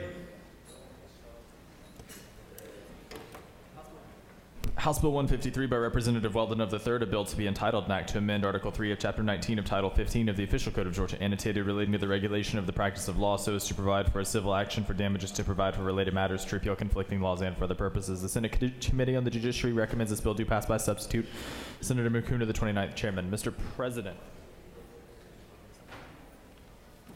the Senate Committee on the Judiciary offers the following substitute to House Bill 153, a bill to be entitled an act to amend Article 3 of Chapter 19 of Title 15 of the Official Code of Georgia, annotated relating to the regulation of the practice of law so as to authorize certain activities involving real estate transactions, to provide for civil action for damages, to provide for exemptions, to provide for related matters, to repeal conflicting laws, and for other purposes. Mr. President, Senator Stone of the 23rd offers the First Amendment to the committee substitute to House Bill 153 by on line 14 after real property insert or the employee of a seller of real property. Mr. President, this completes the order. Chair recognizes the senator from the 23rd to present the bill.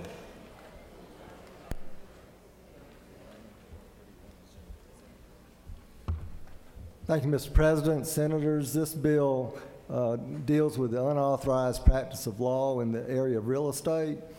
It codifies a Georgia Supreme Court decision that only members of good standing with the Georgia Bar can close real estate loans or render title opinions.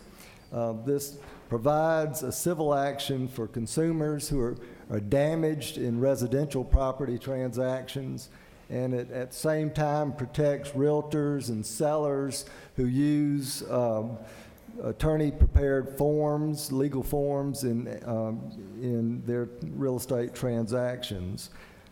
This is supported by the State Bar, Georgia Realtors, Georgia Real Estate Closing Attorneys, bankers, and builders in the state. There is an amendment. The amendment deals with employees of sellers will have the same protections that sellers have in executing forms that are involved in real estate transactions. Mr. President, if there are no questions, I'll yield the well. Actually, I do have a question. You referenced attorneys in good standing. That's right. That's right. Is there such a term? Well, I've heard there were one or two of them. No question, Senator. Thank you. The question is on the floor amendment authored by the senator from the 23rd, the presenter of the bill. Is there objection? Without objection, Amendment 1 is adopted. Now, the question is on the adoption of the committee substitute as amended. Is there objection? Without objection, the committee substitute as amended is adopted. Does any other senator wish to speak for or against the bill? Is there objection? Agree and report to committee which favor will pass the bill. Chair is none. Report to committee is agreed to. Shall the main question be now put? Are there any objections? The chair is none. The main question is ordered. Shall this bill now pass? Question is on the passage of the bill. All those in favor of the bill will vote aye. Those opposed, no. Secretary will unlock the machine. Chair recognizes Senator on the 54th. Under inquiry, Mr. President. State your inquiry. Isn't it true that the great weight of evidence notwithstanding that there are some attorneys who have feelings? I think that's probably an accurate assessment.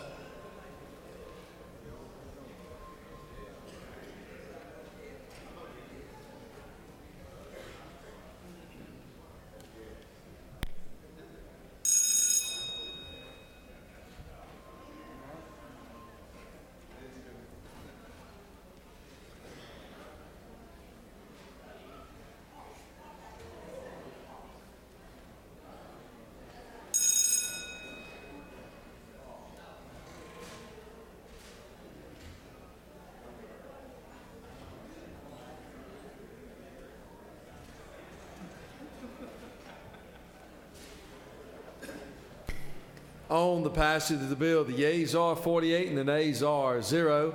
And this bill, having Rex Constitution majority, is therefore adopted. Secretary will read House Bill 131.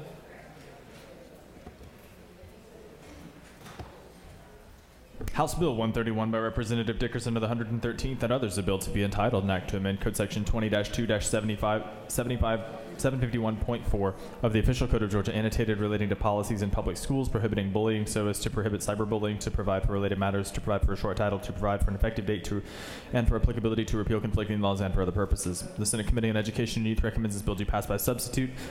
Senator Tippins of the 37th Chairman. Mr. President, the Senate Committee on Education and Youth offers this substitute to House Bill 131. A bill to be entitled, an act to amend Code Section 20-2-751.4 of the Official Code of Georgia, annotated, relating to policies in public schools, prohibiting bullying so as to include acts of bullying through the use of electronic communication, to provide for related matters, to provide for a short title, to provide for an effective date and for applicability, to repeal conflicting laws, and for other purposes.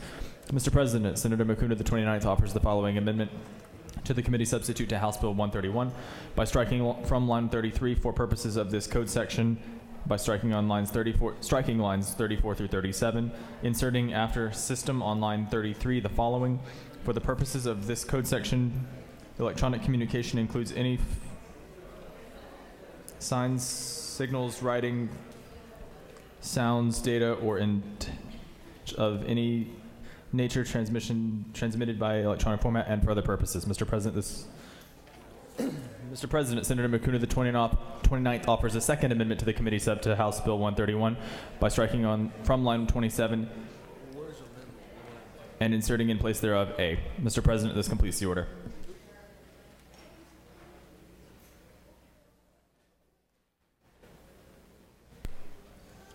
Chair recognizes Senator from the 17th to present the bill.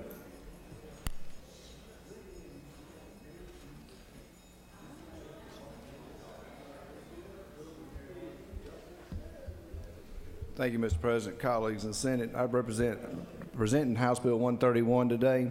This revises the definition of bullying to include electronic communication, cell phones, computers, email, and other devices. And if there are not any questions, I'll yield the way.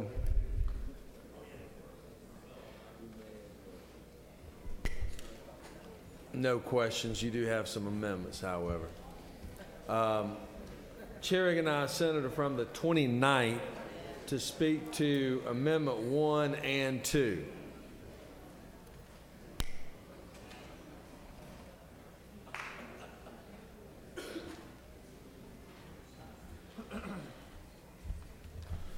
Thank you, Mr. President. I'm going to read Amendment 1. I know my handwriting's pretty terrible, and I apologize for that.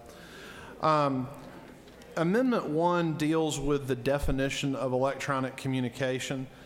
And while I think the definition, there's an attempt to be as expansive as possible.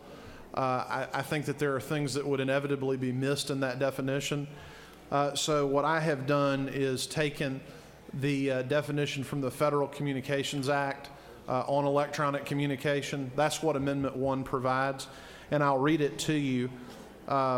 It replaces everything from for purposes of this code section at line 33 forward, and the new language would read, for purposes of this code section, electronic communication includes any transfer of signs, signals, writing, images, sounds, data, or intelligence of any nature transmitted in whole or in part by a wire, radio, electromagnetic, photoelectric, or photo-optical system. I think that is far more comprehensive, and it just improves the definition of electronic communication. The Second Amendment is more, I don't think that's really a policy question, I think it makes the bill better. But the Second Amendment deletes from line 27 the words "an intimidating or" and replaces it with "a," so that you would be left with a threatening educational environment. It's much easier to define threatening than intimidating, and I think that that makes it much clearer what the standard would be. So those are the two amendments. I'll be happy to stand for questions. If there are none, I'll yield the well.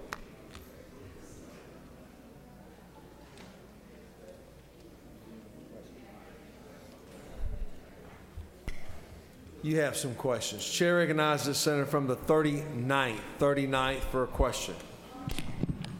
Will Senator yield? Yes. I apologize. I was distracted when you explained Amendment 2. Would you mind just giving us a thumbnail again? Sure. The First Amendment simply tightens, I believe, the definition of electronic communication by picking up from the Federal Communications Act that definition. While I think that the author has tried to be comprehensive, I believe that we've improved on that language by being including any transfer of signs, signals, writing, images, sounds, data, or intelligence of any nature. So I think that's pretty comprehensive. And then Amendment 2, at line 27, it deletes "an intimidating or" and replaces it with the letter "a," so it just leaves it with threatening educational environment. And again, that's probably more of a policy question, but I think it's much harder for people who would be enforcing this law to make a determination about an intimidating environment versus a threatening environment. And I think we would all agree a bully is certainly one who threatens, but there are a variety of situations that I could conceive of that would be intimidating that wouldn't involve bullying.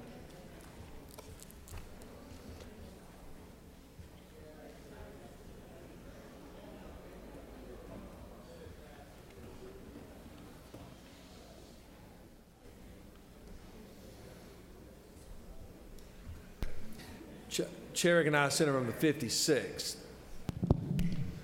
Thank you, Mr. President. Will the senator yield? I most certainly will. Senator, I think these are great amendments. I like what you're doing. And my one question is on amendment number 1, knowing the last part of that sentence, some of those terms are, although they are federal code, are out of date with current technology. Is there any concern that not having or not having this more broad may cause a reason for someone to skirt around and get away from what we're trying to do with cyberbullying?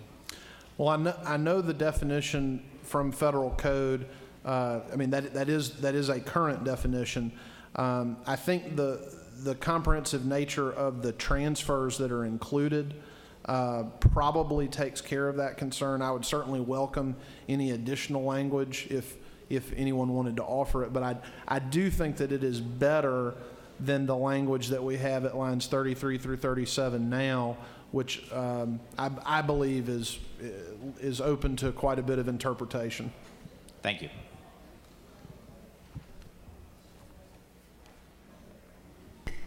One more. Senator from the 18th is recognized for a question. So, Senator Yield? Yes. It looks like we've got a common effort here to make this language as broad as possible, both with the original intent and also with the amendment. And I would ask you, Senator, if In the original document, it includes, as is typical when trying to make it broad, beginning in line 33, for purposes of this code section, electronic communication includes but is not limited to several things that are enumerated. Your language says, for purposes of this code section, electronic communication includes, and then specifically defines what is included. Was it your intent to leave out but is not limited to, as was in the original language? I would certainly welcome that. I suppose it might be too late to offer that, but I don't have any objection to it. I think that the language that follows includes about what type of communication is included is so comprehensive that it would pick all of that up. But I certainly did not intend to limit it in any way. Thank you, Senator.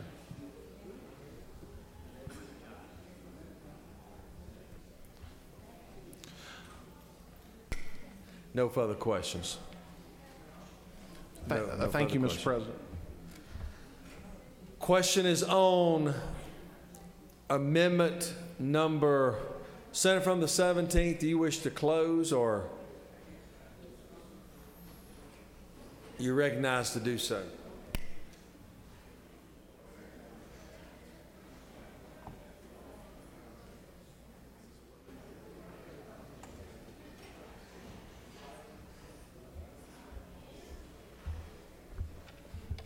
Thank you, Mr. President. I'm okay with both amendments, 1 and 2, but I think that we're fixing to have a third amendment, but it adds the language, but not limited to, on line 7 of Amendment 1, after the word includes. I'll yield the way unless there's questions. Senator from the 28th has a question. 28th. Thank you, Mr. President. Would the senator yield? Sure. Wouldn't you agree that oftentimes we as senators are not privy to the full extent of the code? And in its 60,000 pages, this great process we go through on a daily basis allows us to examine the code and consider its implications. Wouldn't you agree? I certainly would. I would like to draw your attention to existing code and just ask your thoughts on this. On line 12, it says, as used in this code section, the term bullying means an act. And line 26 says under Part B, an act that has the effect of substantially interfering with the student's education. In your infinite wisdom and knowledge, would you think it would be much of a stretch to say that Common Core is a bullying act that significantly interferes with the student's education? Wouldn't you agree, Senator? I think the senator knows of which he speaks. Indeed, I do. Thank you, sir. Chair recognizes Senator from the 41st. Senator Yield? Yes. Senator, do you know if many other states have passed legislation similar to this? They have. I don't know the number, but I know other states have. Thank you, Senator. And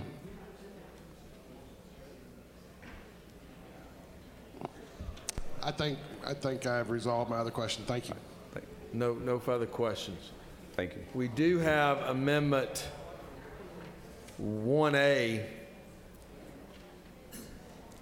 The Secretary will read. Mr. President, Senator Alberts of the 56 and others offer Amendment 1A by inserting on line 6 after for purpose of this code section, electronic communication includes but not limited to. Mr. President, this completes the order. Senator, do you wish to speak to that? No. All right. The question is on Amendment 1A. 1A. Is there objection to 1A? Chair recognizes Senator on the 45th. What purpose you rise? Parliamentary inquiry. Sorry? Mr. President, I'm looking all over these desks back here and I don't see 1A. Let's get it Are up you on. just reading it? No, we just read it. I'm sorry. It just arrived. Let's get it up on the screen. Thank you. My apologies.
just to give everybody a moment, it is up on the screen for you to look at.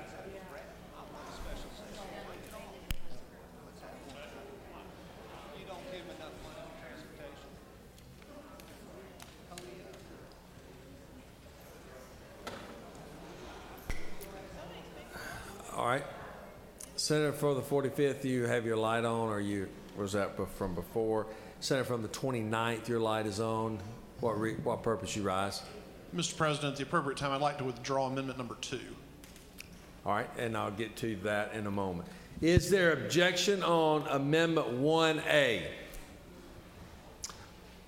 Without objection, Amendment 1A is adopted.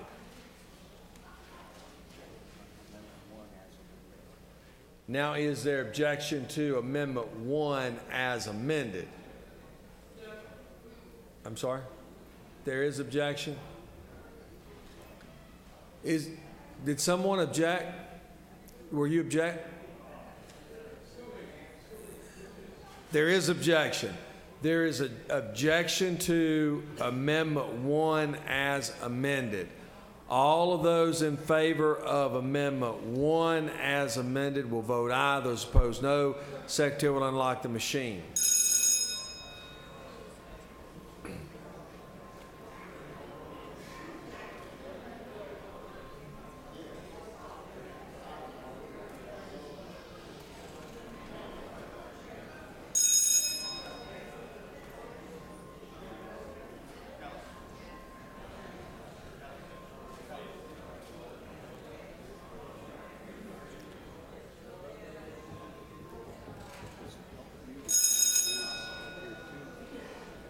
Not this, just have it handy.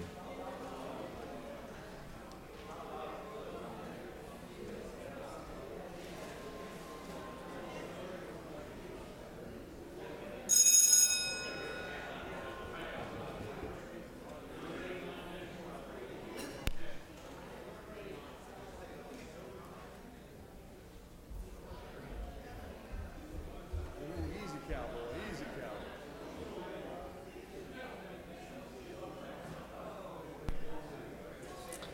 On the passage of Amendment 1 as amended, the yeas are 42 and the nays are 9, and the amendment has been adopted.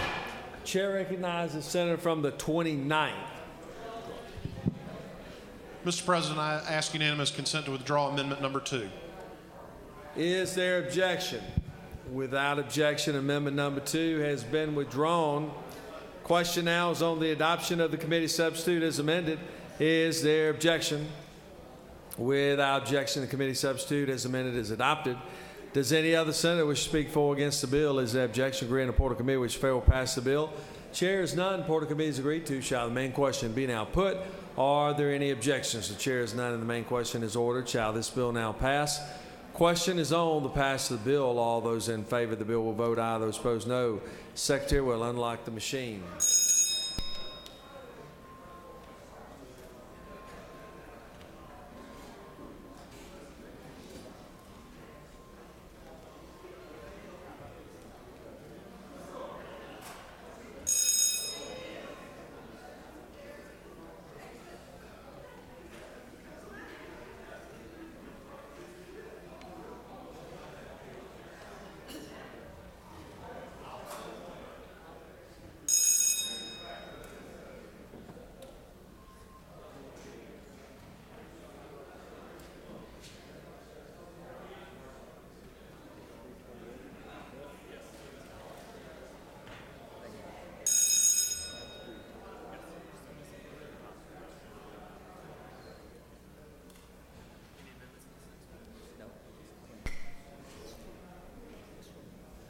On the passage of the bill, the yeas are 49 and the nays are 1.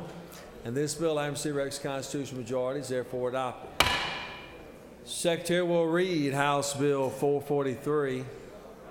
House Bill 443 by Representative Dempsey of the 13th and others, a bill to be entitled an act to amend Chapter 1 of Title 34 of the Official Code of Georgia annotated relating to general provisions regarding labor and industrial relations so as to permit employers to create and use a policy that provides preferential hiring, promoting or retention to veterans of the armed forces of the United States, to provide for definitions, to provide for a short title, to provide for related matters, to repeal conflicting laws, and for other purposes. The Senate Committee on Veterans, Military, and Homeland Security recommends this bill do pass.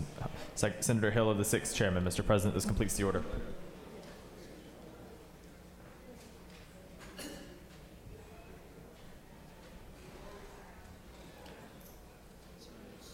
Chair recognizes Senator from the 6th to present the bill.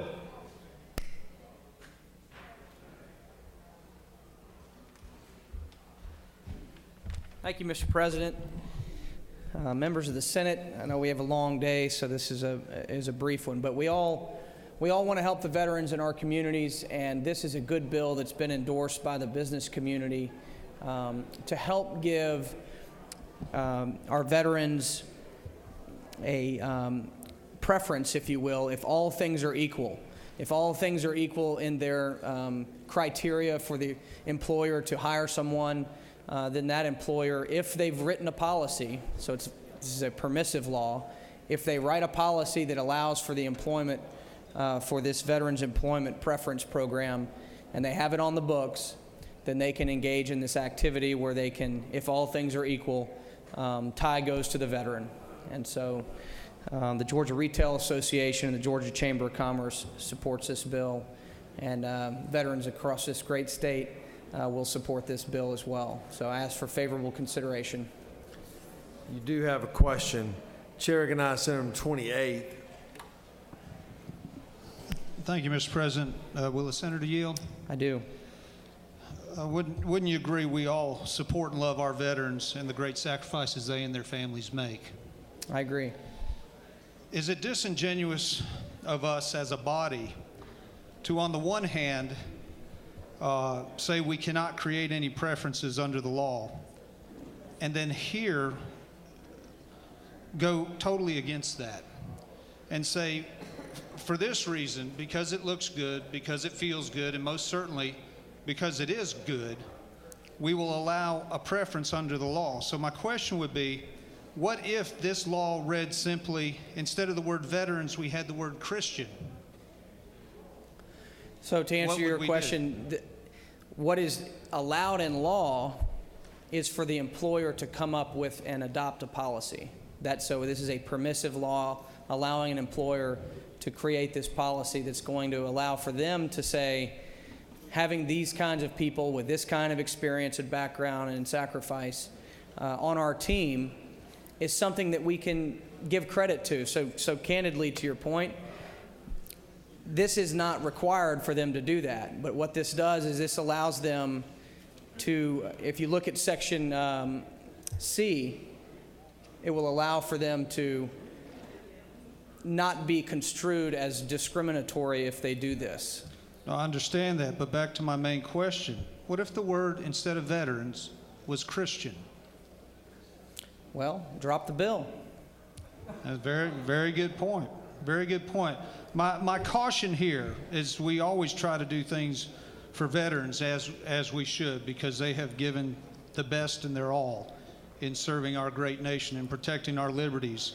This is a dangerous path, my friend, to go down, where we blink at the law, we blush and turn aside, and we create a framework that will establish unequal treatment under the law. I believe each and every one of them fought and are fighting to defend equal treatment under the law. Thank you for your time. Well, I'm going to address some of that. The bottom line is that our veterans come home to a nation that appreciates their service, but there's not always policies on the books to ensure that the employment of those veterans is an easy thing to ascertain. In other words, we have higher unemployment amongst our veterans than we do other classes of people. And so, again, there's no preferential treatment giving a veteran a job that's not qualified. It's saying that if all things are equal and they serve their country, then the employer can give them a second look. So I disagree with some of the comments from the 28th, and I yield the well. Senator has yielded. Senator has yielded. Does any other senator wish to speak for or against the bill? Is there objection granted report of committee which fail to pass the bill? Chair is none. Report of committee is agreed to. Shall the main question be now put? Are there any objections? Chair is none. Main question is ordered. Shall this bill now pass? Question on the pass the bill. All those in favor of the bill will vote aye. Those opposed, no. Secretary, unlock the machine.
On the passage of the bill, the yeas are 51, the nays are 1. This bill, Adam C. Rex, constitutional majority, is therefore adopted. Secretary will read House Bill 259. House Bill 259 by Representative Rogers X and others, a bill to be entitled, an act to amend Article 3 of Chapter 5 of Title 50 of the Official Code of Georgia, annotated, relating to state purchasing so as to provide an exemption from the competitive bidding procedures, to increase the exemption threshold for competitive bidding procedures, to change a short title, to change a definition relative to small business assistance, to revise legislative intent, to provide for a short title, to provide for applicability, to provide for an effective date, to repeal conflicting laws, and for other purposes. The Senate Committee on Governmental Oversight recommends this bill do pass. Senator Heath, the 31st chairman. Mr. President, this completes the order. Chair recognizes the distinguished senator from the 30th. Present the bill.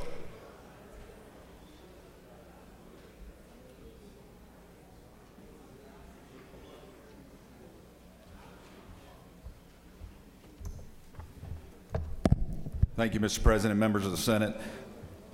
What House Bill 259 is a continuation of a legislation that we passed in 2012.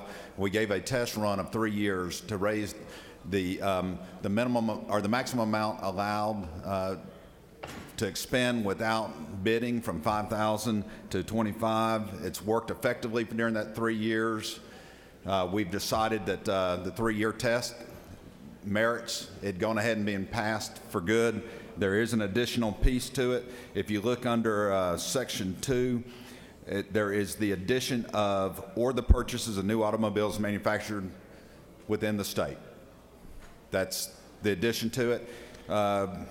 And one minor modification, if you look under Section 5 on line 78, you see Georgia resident struck out. According to federal law, you can't have a geographical preference, so that section had to be stricken. Subject to your questions.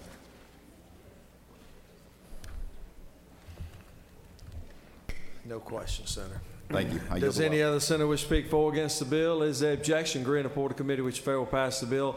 Chair is none. Report of committee is agreed to. Shall the main question be now put? Are there any objections? Chair is none. Main question is ordered. Shall this bill now pass? Question on the pass the bill. All those in favor of the bill vote aye. Those opposed no. Secretary, unlock the machine.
On the passage of the bill, yeas are 45 and the nays are 2.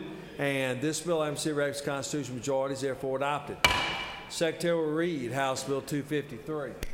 House Bill 253 by Representative Bollinger of the 23rd and others, a bill to be entitled, an act to amend Chapter 39A of Title 43 of the Official Code of Georgia, annotated relating to real estate appraisers so as to change certain provisions relating to requirements for the establishment and maintenance of a real estate appraisal management company, to provide for related matters, to provide for an effective date, to repeal conflicting laws, and for other purposes. The Senate Committee on Regulated Industries and Utilities recommends this bill do pass by substitute. Senator Jeffries of the 17th, Chairman. Mr. President, the Senate Committee on Regulated Industries and Utilities offers the following substitute to House Bill 253, a bill to be entitled an act to amend Chapter 39A of Title 43 of the Official Code of Georgia, annotated relating to real estate appraisers so as to change certain provisions relating to requirements for the establishment and maintenance of real estate appraisal management company, to provide for related matters, to provide for an effective date, to repeal conflicting laws, and for other purposes. Mr. President, this completes the order. The chair recognizes the somewhat distinguished senator from the 21st.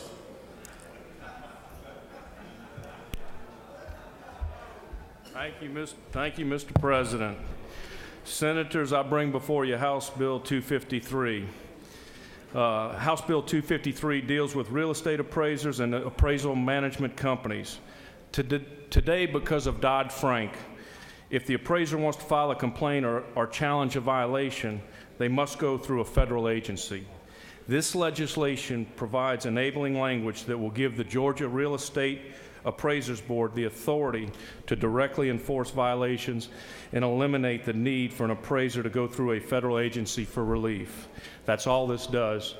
And I think even the senator from the 25th may vote for me on this. He hasn't voted for any of my bills this year, but I think this one is so easy that you'll be able to hit that green button. So I ask for your support of House Bill 253. And Mr. President, if there are no questions, I'll yield the will. There just happens to be a question from the senator from the 25th. Oh. The senator yield? Yes. Senator, this isn't trying to open up horse racing in some sort of way or No. regulate Uber, is it? No, it is not. Okay. All right. Thank you. No further questions, Senator. Questions on the adoption of the committee substitute. Is there objection? Without objection, committee substitute is adopted. Now, does any other senator wish to speak for or against the bill? Is there objection? Agree in the report of committee which fair will pass the bill. Chair is none. Report of committee is agreed to. Shall the main question be now put? Are there any objections? Chair is none. Main question is ordered. Shall this bill now pass? Question pass the bill. All those in favor of the bill will vote aye. Those opposed, no. Secretary will unlock the machine.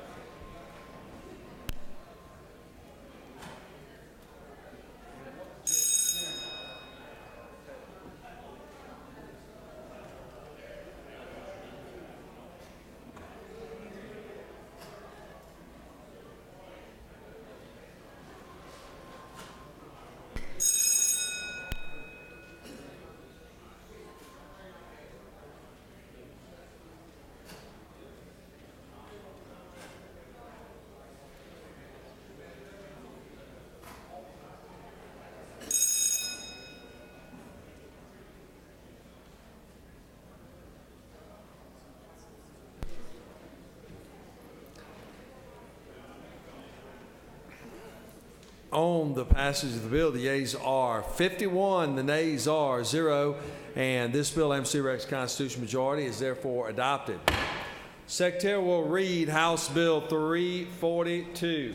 House Bill 342 by Representative Kelly of the 16th and others, a bill to be entitled an act to amend Code Section 31-7-3.2 of the Official Code of Georgia, annotated relating to the notice of cited deficiencies in imposition of sanctions of nursing homes or intermediate care homes so as to provide that a violation of certain regulations shall not constitute negligence per se, to provide for limitations on advertisements that use the reference to the results of federal or state surveys or inspections of nursing homes, to provide for related matters, to repeal conflicting laws, and for other purposes. The Senate Committee on Health and Human Services recommends this bill do pass by substitute. Senator Unterman of the 45th Chairman. Mr. President, the Senate Committee on Health and Human Services offers the following substitute to House Bill 342. A bill to be entitled an act to amend Code Sections 31-7-3.2 of the Official Code of Georgia annotated relating to notice of cited deficiencies and imposition of sanctions for nursing homes or intermediate care homes so as to provide that a violation of certain regulations shall not constitute negligence per se, to provide for limitations on advertisements that use or reference the results of federal or state surveys or inspections of nursing homes, to provide for related matters, to provide for an effective date and applicability, to repeal conflicting laws and for other purposes. Mr. President, Senator Cowser to the 46th offers the First Amendment to the committee substitute to House Bill 342 by correcting a typographical error on line 15 by striking the word success and replacing it with successor. Mr. President, this completes the order.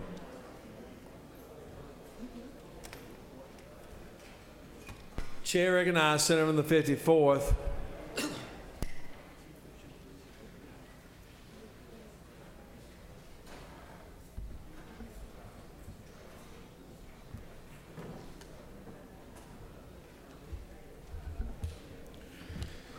Thank you, Mr. President. I bring before you Senators House Bill 342 and ask your favorable consideration. The bill primarily is directed to two pieces, but it is a compromise or an agreed position between the Georgia Healthcare Association and the Georgia Trial Lawyers Association regarding the solicitation and prosecution of cases against nursing homes. The first piece is to make clear that a technical violation of any sort of regulation is not a basis for a finding of negligence on the part of the nursing home. And the second deals with the advertising of law firms. If they cite those technical violations, they must provide sufficient information for a reader to be able to understand what it is, so that some technical violation about something being a certain way is not the basis of a case or a claim being solicited on behalf of residents. Mr. President, if there are no questions, I yield the well. I will say that Amendment 1 really does correct a pure Scrivener's error, a typographical error, just making it say successor instead of just the word success. I'd yield for questions, or otherwise I'd yield the well. Chair recognizes Senator from the 39th. Will the senator yield? I yield. My question relates to the issue of advertisements. Yes, sir. And the way you described it, I'm looking in the bill. How would it be determined whether or not in an advertisement that a advertiser or I would assume it would be a lawyer advertising, how is it going to be determined whether it's adequately explained, the technical violation is adequately explained? Well, the parties have agreed on the language. I'm going to look at you. I'm going to direct you. I mean, it's a fairly short bill. Essentially, what it would prevent you from doing is creating these ads that sort of say notice as though it were some sort of public announcement by a government entity calling for people to know that it, some sort of legal proceeding, and sure, actually have you indicate what the alleged offenses are, as opposed to say, violating regulation 2-034, and which may sound ominous, but that may mean something innocuous. Sure. Will the senator further yield? I yield. And I guess what we have on lines 22 through 41 is a list of the things that have to be included in that advertisement. Is that correct? Yes, sir. And more specifically, it would be 26 through 41, because the first few lines you referenced there just are saying what the ad, saying an ad cannot do that unless it has this information. Will the senator further yield for I one will. final question? I yield. Could that in any way be considered an infringement on the First Amendment? I think it could certainly be considered that. In other words, everyone has their own opinion of the First Amendment. I do believe that courts have upheld this sort of structure in other states, and courts have held those sorts of ads to be deceptive as far as trade practices. And so in commercial speech, obviously the First Amendment has a little bit different context than it does in non-commercial speech. These would be commercial ads we'd be talking about. Thank you, sir. No further questions, Senator. Thank you, Mr. President. I yield the well. Ask your favorable consideration of Amendment 1 and the bill. The author just spoke to the amendment, so I think we're fine. Is there objection to Amendment number 1, authored by the senator from the 46th? Without objection, amendment has been adopted. Question now is on the adoption of the committee substitute as amended. Is there objection?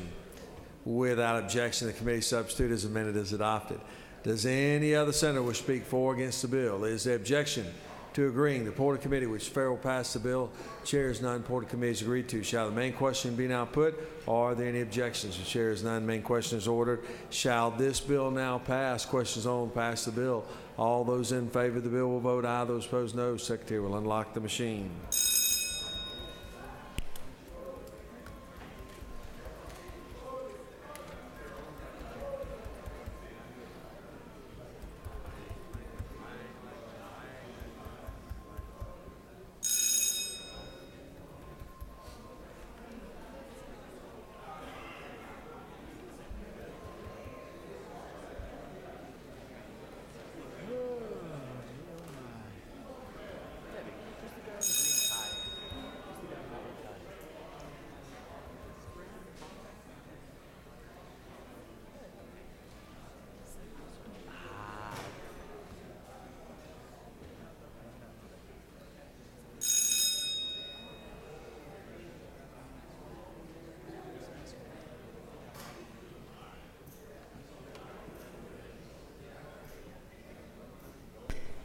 On the passage of the bill, the yeas are 48 and the nays are 4, and this bill, MC Rex constitutional majority, is therefore adopted.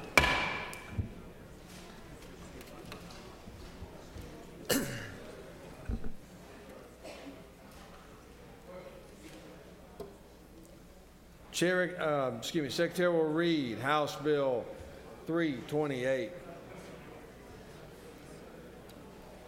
House Bill 328 by Representative Strahan of the 104th and others, a bill to be entitled an act to amend Part 2 of Article 15 of Chapter 1 of Title 10 of the Code Section 17-10-7 and 49-9-45 of Chapter 1 of Title 43 of Code Section 49-4-15 of the OCGA relating to Fair Business Practices Act of 1975, repeat offenders and the State Board of Pardons and Paroles, general rulemaking authority, general provisions for professions and businesses, and fraud in obtaining public assistance, food stamps, or Medicaid, to provide for related matters, to provide for an effective date and applicability, to repeal conflicting laws, and for other purposes.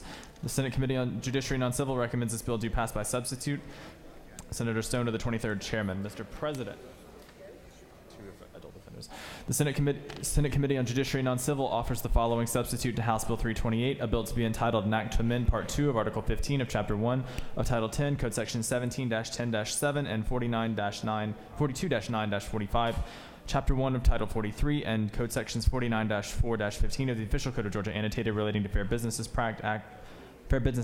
Practices Act of 1975, repeat offenders in the State Board of Pardons and Paroles, general rulemaking authority, general provisions for professions and businesses, and fraud in obtaining public assistance, food stamps, or Medicaid, respectively, so as to enact reforms recommended by the Georgia Council on Criminal Justice Reform involving adult offenders and for other purposes.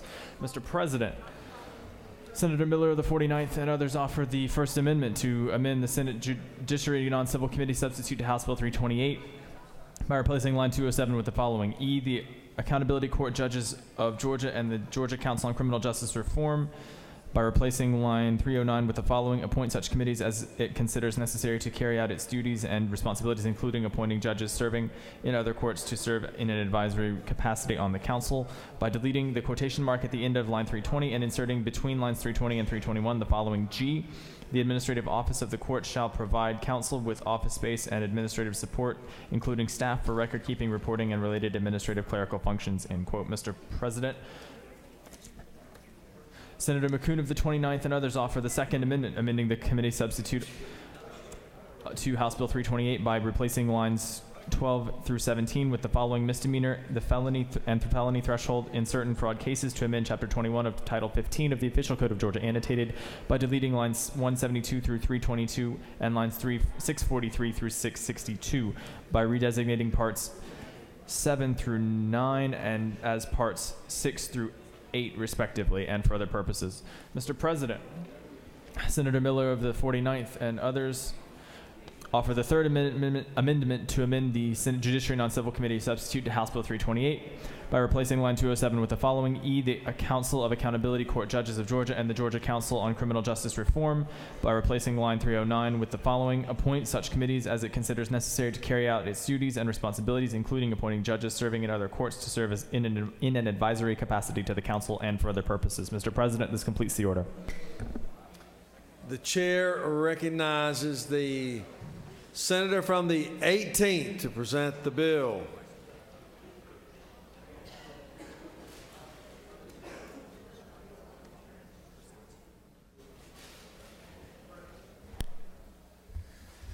Thank you, Mr. President and fellow senators. I'm presenting to you today what is House Bill 328. It is one of our governor's bills. This is fundamentally comes from recommendations from the criminal justice reform work that has gone on for some time. It has several provisions. One, it provides that there will be accountability for the reporting of information to ensure that there's accuracy within the system. Secondly, there is a provision in Section 2 that says that someone who's convicted of a drug offense on the third time who then goes for the fourth conviction, under our current laws, the recidivist statutes really preclude our trial judges from having any discretion for later parole.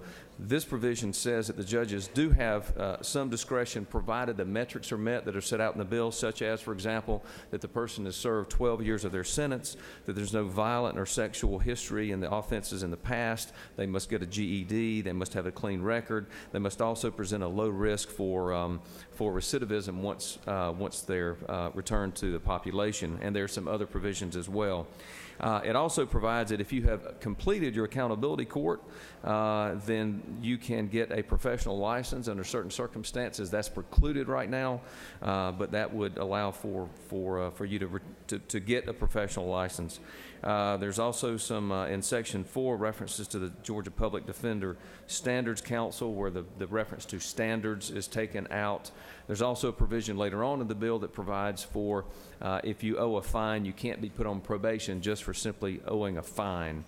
There's some other provisions. This also does create the Council on Accountability Courts as requested, and as I said, this is our governor's bill. And if you have any questions, if you don't have any questions, I'll yield the well. There is a question. Your colleague from Bibb County, Senator Member 26, is recognized for a question. Senator, yeah. Yes, sir. Senator,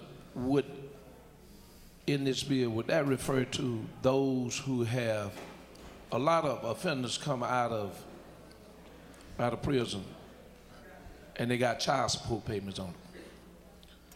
And you had a previous ruling by a judge with the child support payments, and once they get out, they got to find a job.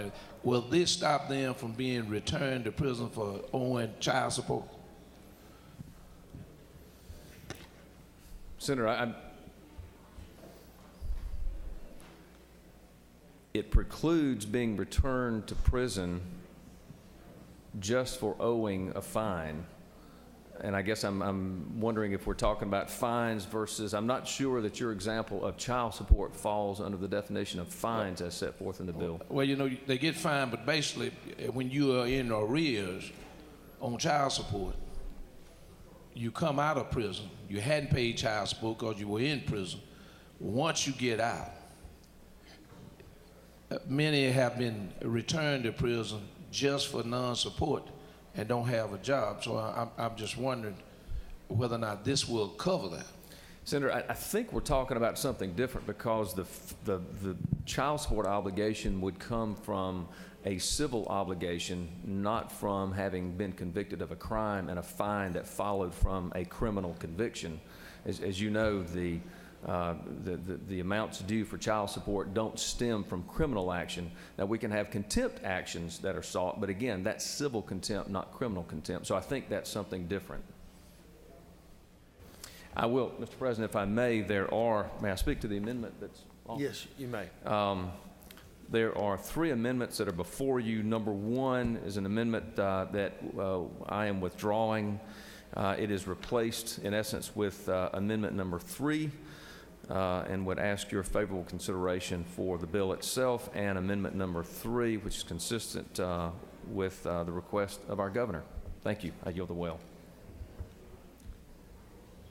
Chair recognizes Senator from the 29th to speak to Amendment 2.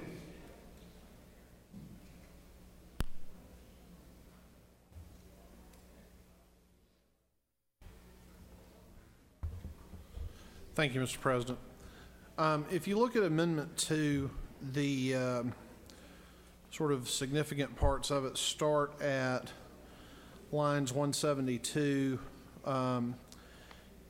where this bill would take away the authority for establishing standards and practices for drug court divisions from the Judicial Council and transfer it to this newly created Council of Accountability Court Judges.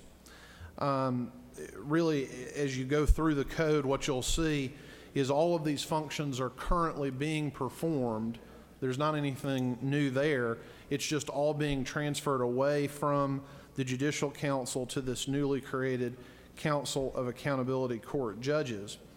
And so the question that I had was, why do we need to create another sort of judicial council? It appears to me to be duplicative and unnecessary. So all of the items that you're going to see contained in Amendment 2 are to restore the old code to allow the Judicial Council, which so far as I can tell has performed all of these functions and performed them well, to continue to be able to do so, and not to create another layer of government with this newly created Council of Accountability Court Judges. The Judicial Council deals with every level of court in the state. There's representation from every level of court in the state. So I just don't see the justification for creating this new governmental entity. The rest of the bill I don't really have any objection to, but I think this would make the bill much better, just leaving these functions within the Judicial Council rather than creating a new Council of Accountability Court Judges. If there are no questions, Mr. President, I'll yield the well. No questions, Senator. Chair recognizes Senator 18th to close the debate.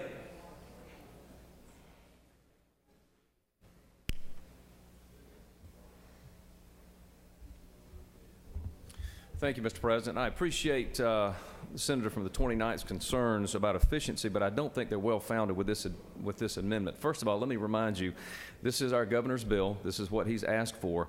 My second point is what the Senator has done from the 29th, in essence, is gut much of the bill. It takes out multiple pages of the bill and also completely strips out of this bill the sections relative to the Council of Accountability Courts. I would remind you that this is something that these accountability judges have asked for, number one. Number two, this is the ultimate culmination of being efficient with regard to these highly efficient and very successful accountability courts that Governor Deal has put into place. And this is a natural progression of that, and is something that we need to have. As I think I said before, the accountability courts judges have asked for this. It streamlines the process, streamlines the administration of this, and I would strongly urge you to please vote no on amendment number 2. I would ask you to support the bill and ask your favorable consideration for the bill and amendment number 3, and vote no on amendment number 2. Thank you, Mr. President. You have one question, if you would yield, for Senator from the 45th. Would the senator yield? Yes, ma'am. Senator, is it not true as legislators, many of us participate with those judges in accountability courts, and that we go to the graduation ceremonies? Is that not true? Yes, ma'am, it certainly is. Is it also not true that we recognize and know that they were very, very successful why would we want to, as General Assembly members, interfere with the reconstruction and doing what those judges would like to have done? Why would we do that? Thank you, Senator. I appreciate the question, and that is a very good question. We want to make sure that we preserve what we've begun with this accountability court section provision. I appreciate the comments about the success in your district. In my district as well, we've had tremendous success with accountability courts. We're on the right path. This is an excellent idea that the governor has come up with. We need to make sure that that is implemented properly and implemented efficiently, and that is what this bill does. Thank you, Senator. One last question from, no? Senator from the 49th has waived off his question, so no other questions, Senator. I yield. The Senator from the 49th, were you wishing to withdraw Amendment 1?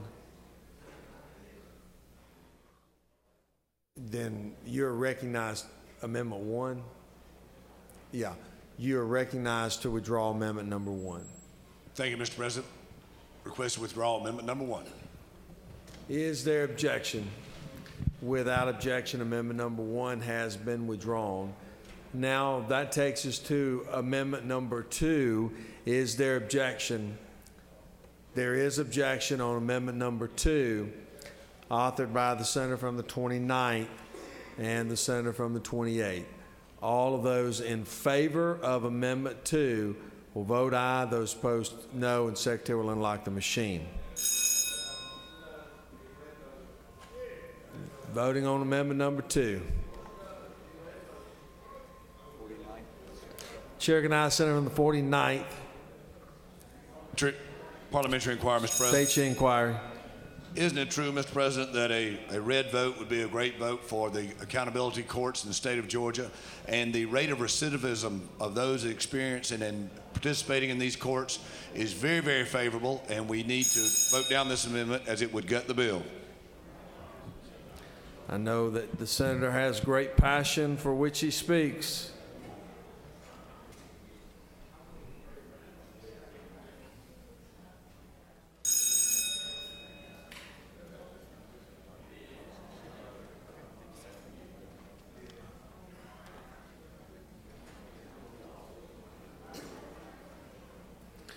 On the amendment, the yeas are 5 and the nays are 43, and the amendment has lost.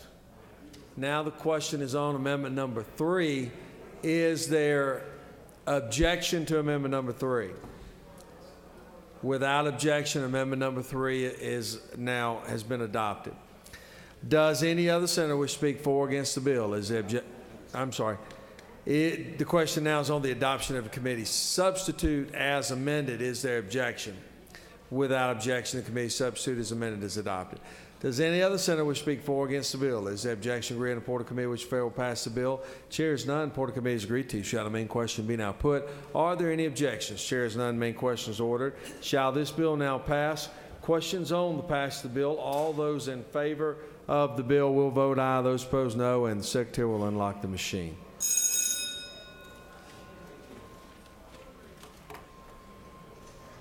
We have got, just for planning purposes, we do have lunch that's been brought in. We're going to take about a 30-minute break. 30-minute break in order to have your lunch and take care of some matters. I'm going to sign some local bills on the completion of this.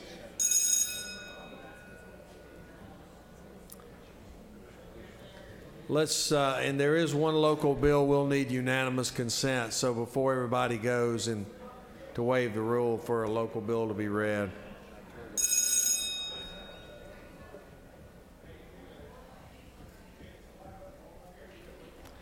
On the passage of the bill, the yeas are 45 and the nays are 3. And this bill, having received the constitutional majority, is therefore adopted. Chair, we're the 42nd. We can do it after lunch then. I'm sorry? She did? Okay. Okay. Senator from the 42nd is recognized. Thank you, Mr. President. I move for unanimous consent to suspend the rules so that SR 609 can be withdrawn from SLOGO G and be recommitted to rules. And you have the agreement of both chairs, is that correct? I do, Mr. President. Okay. Secretary will read the resolution. Senate Resolution 609 by Senator Parent of the 42nd, a resolution creating the Senate Annexation, De-Annexation, and Incorporation Study Committee and for other purposes. Mr. President, this completes the order.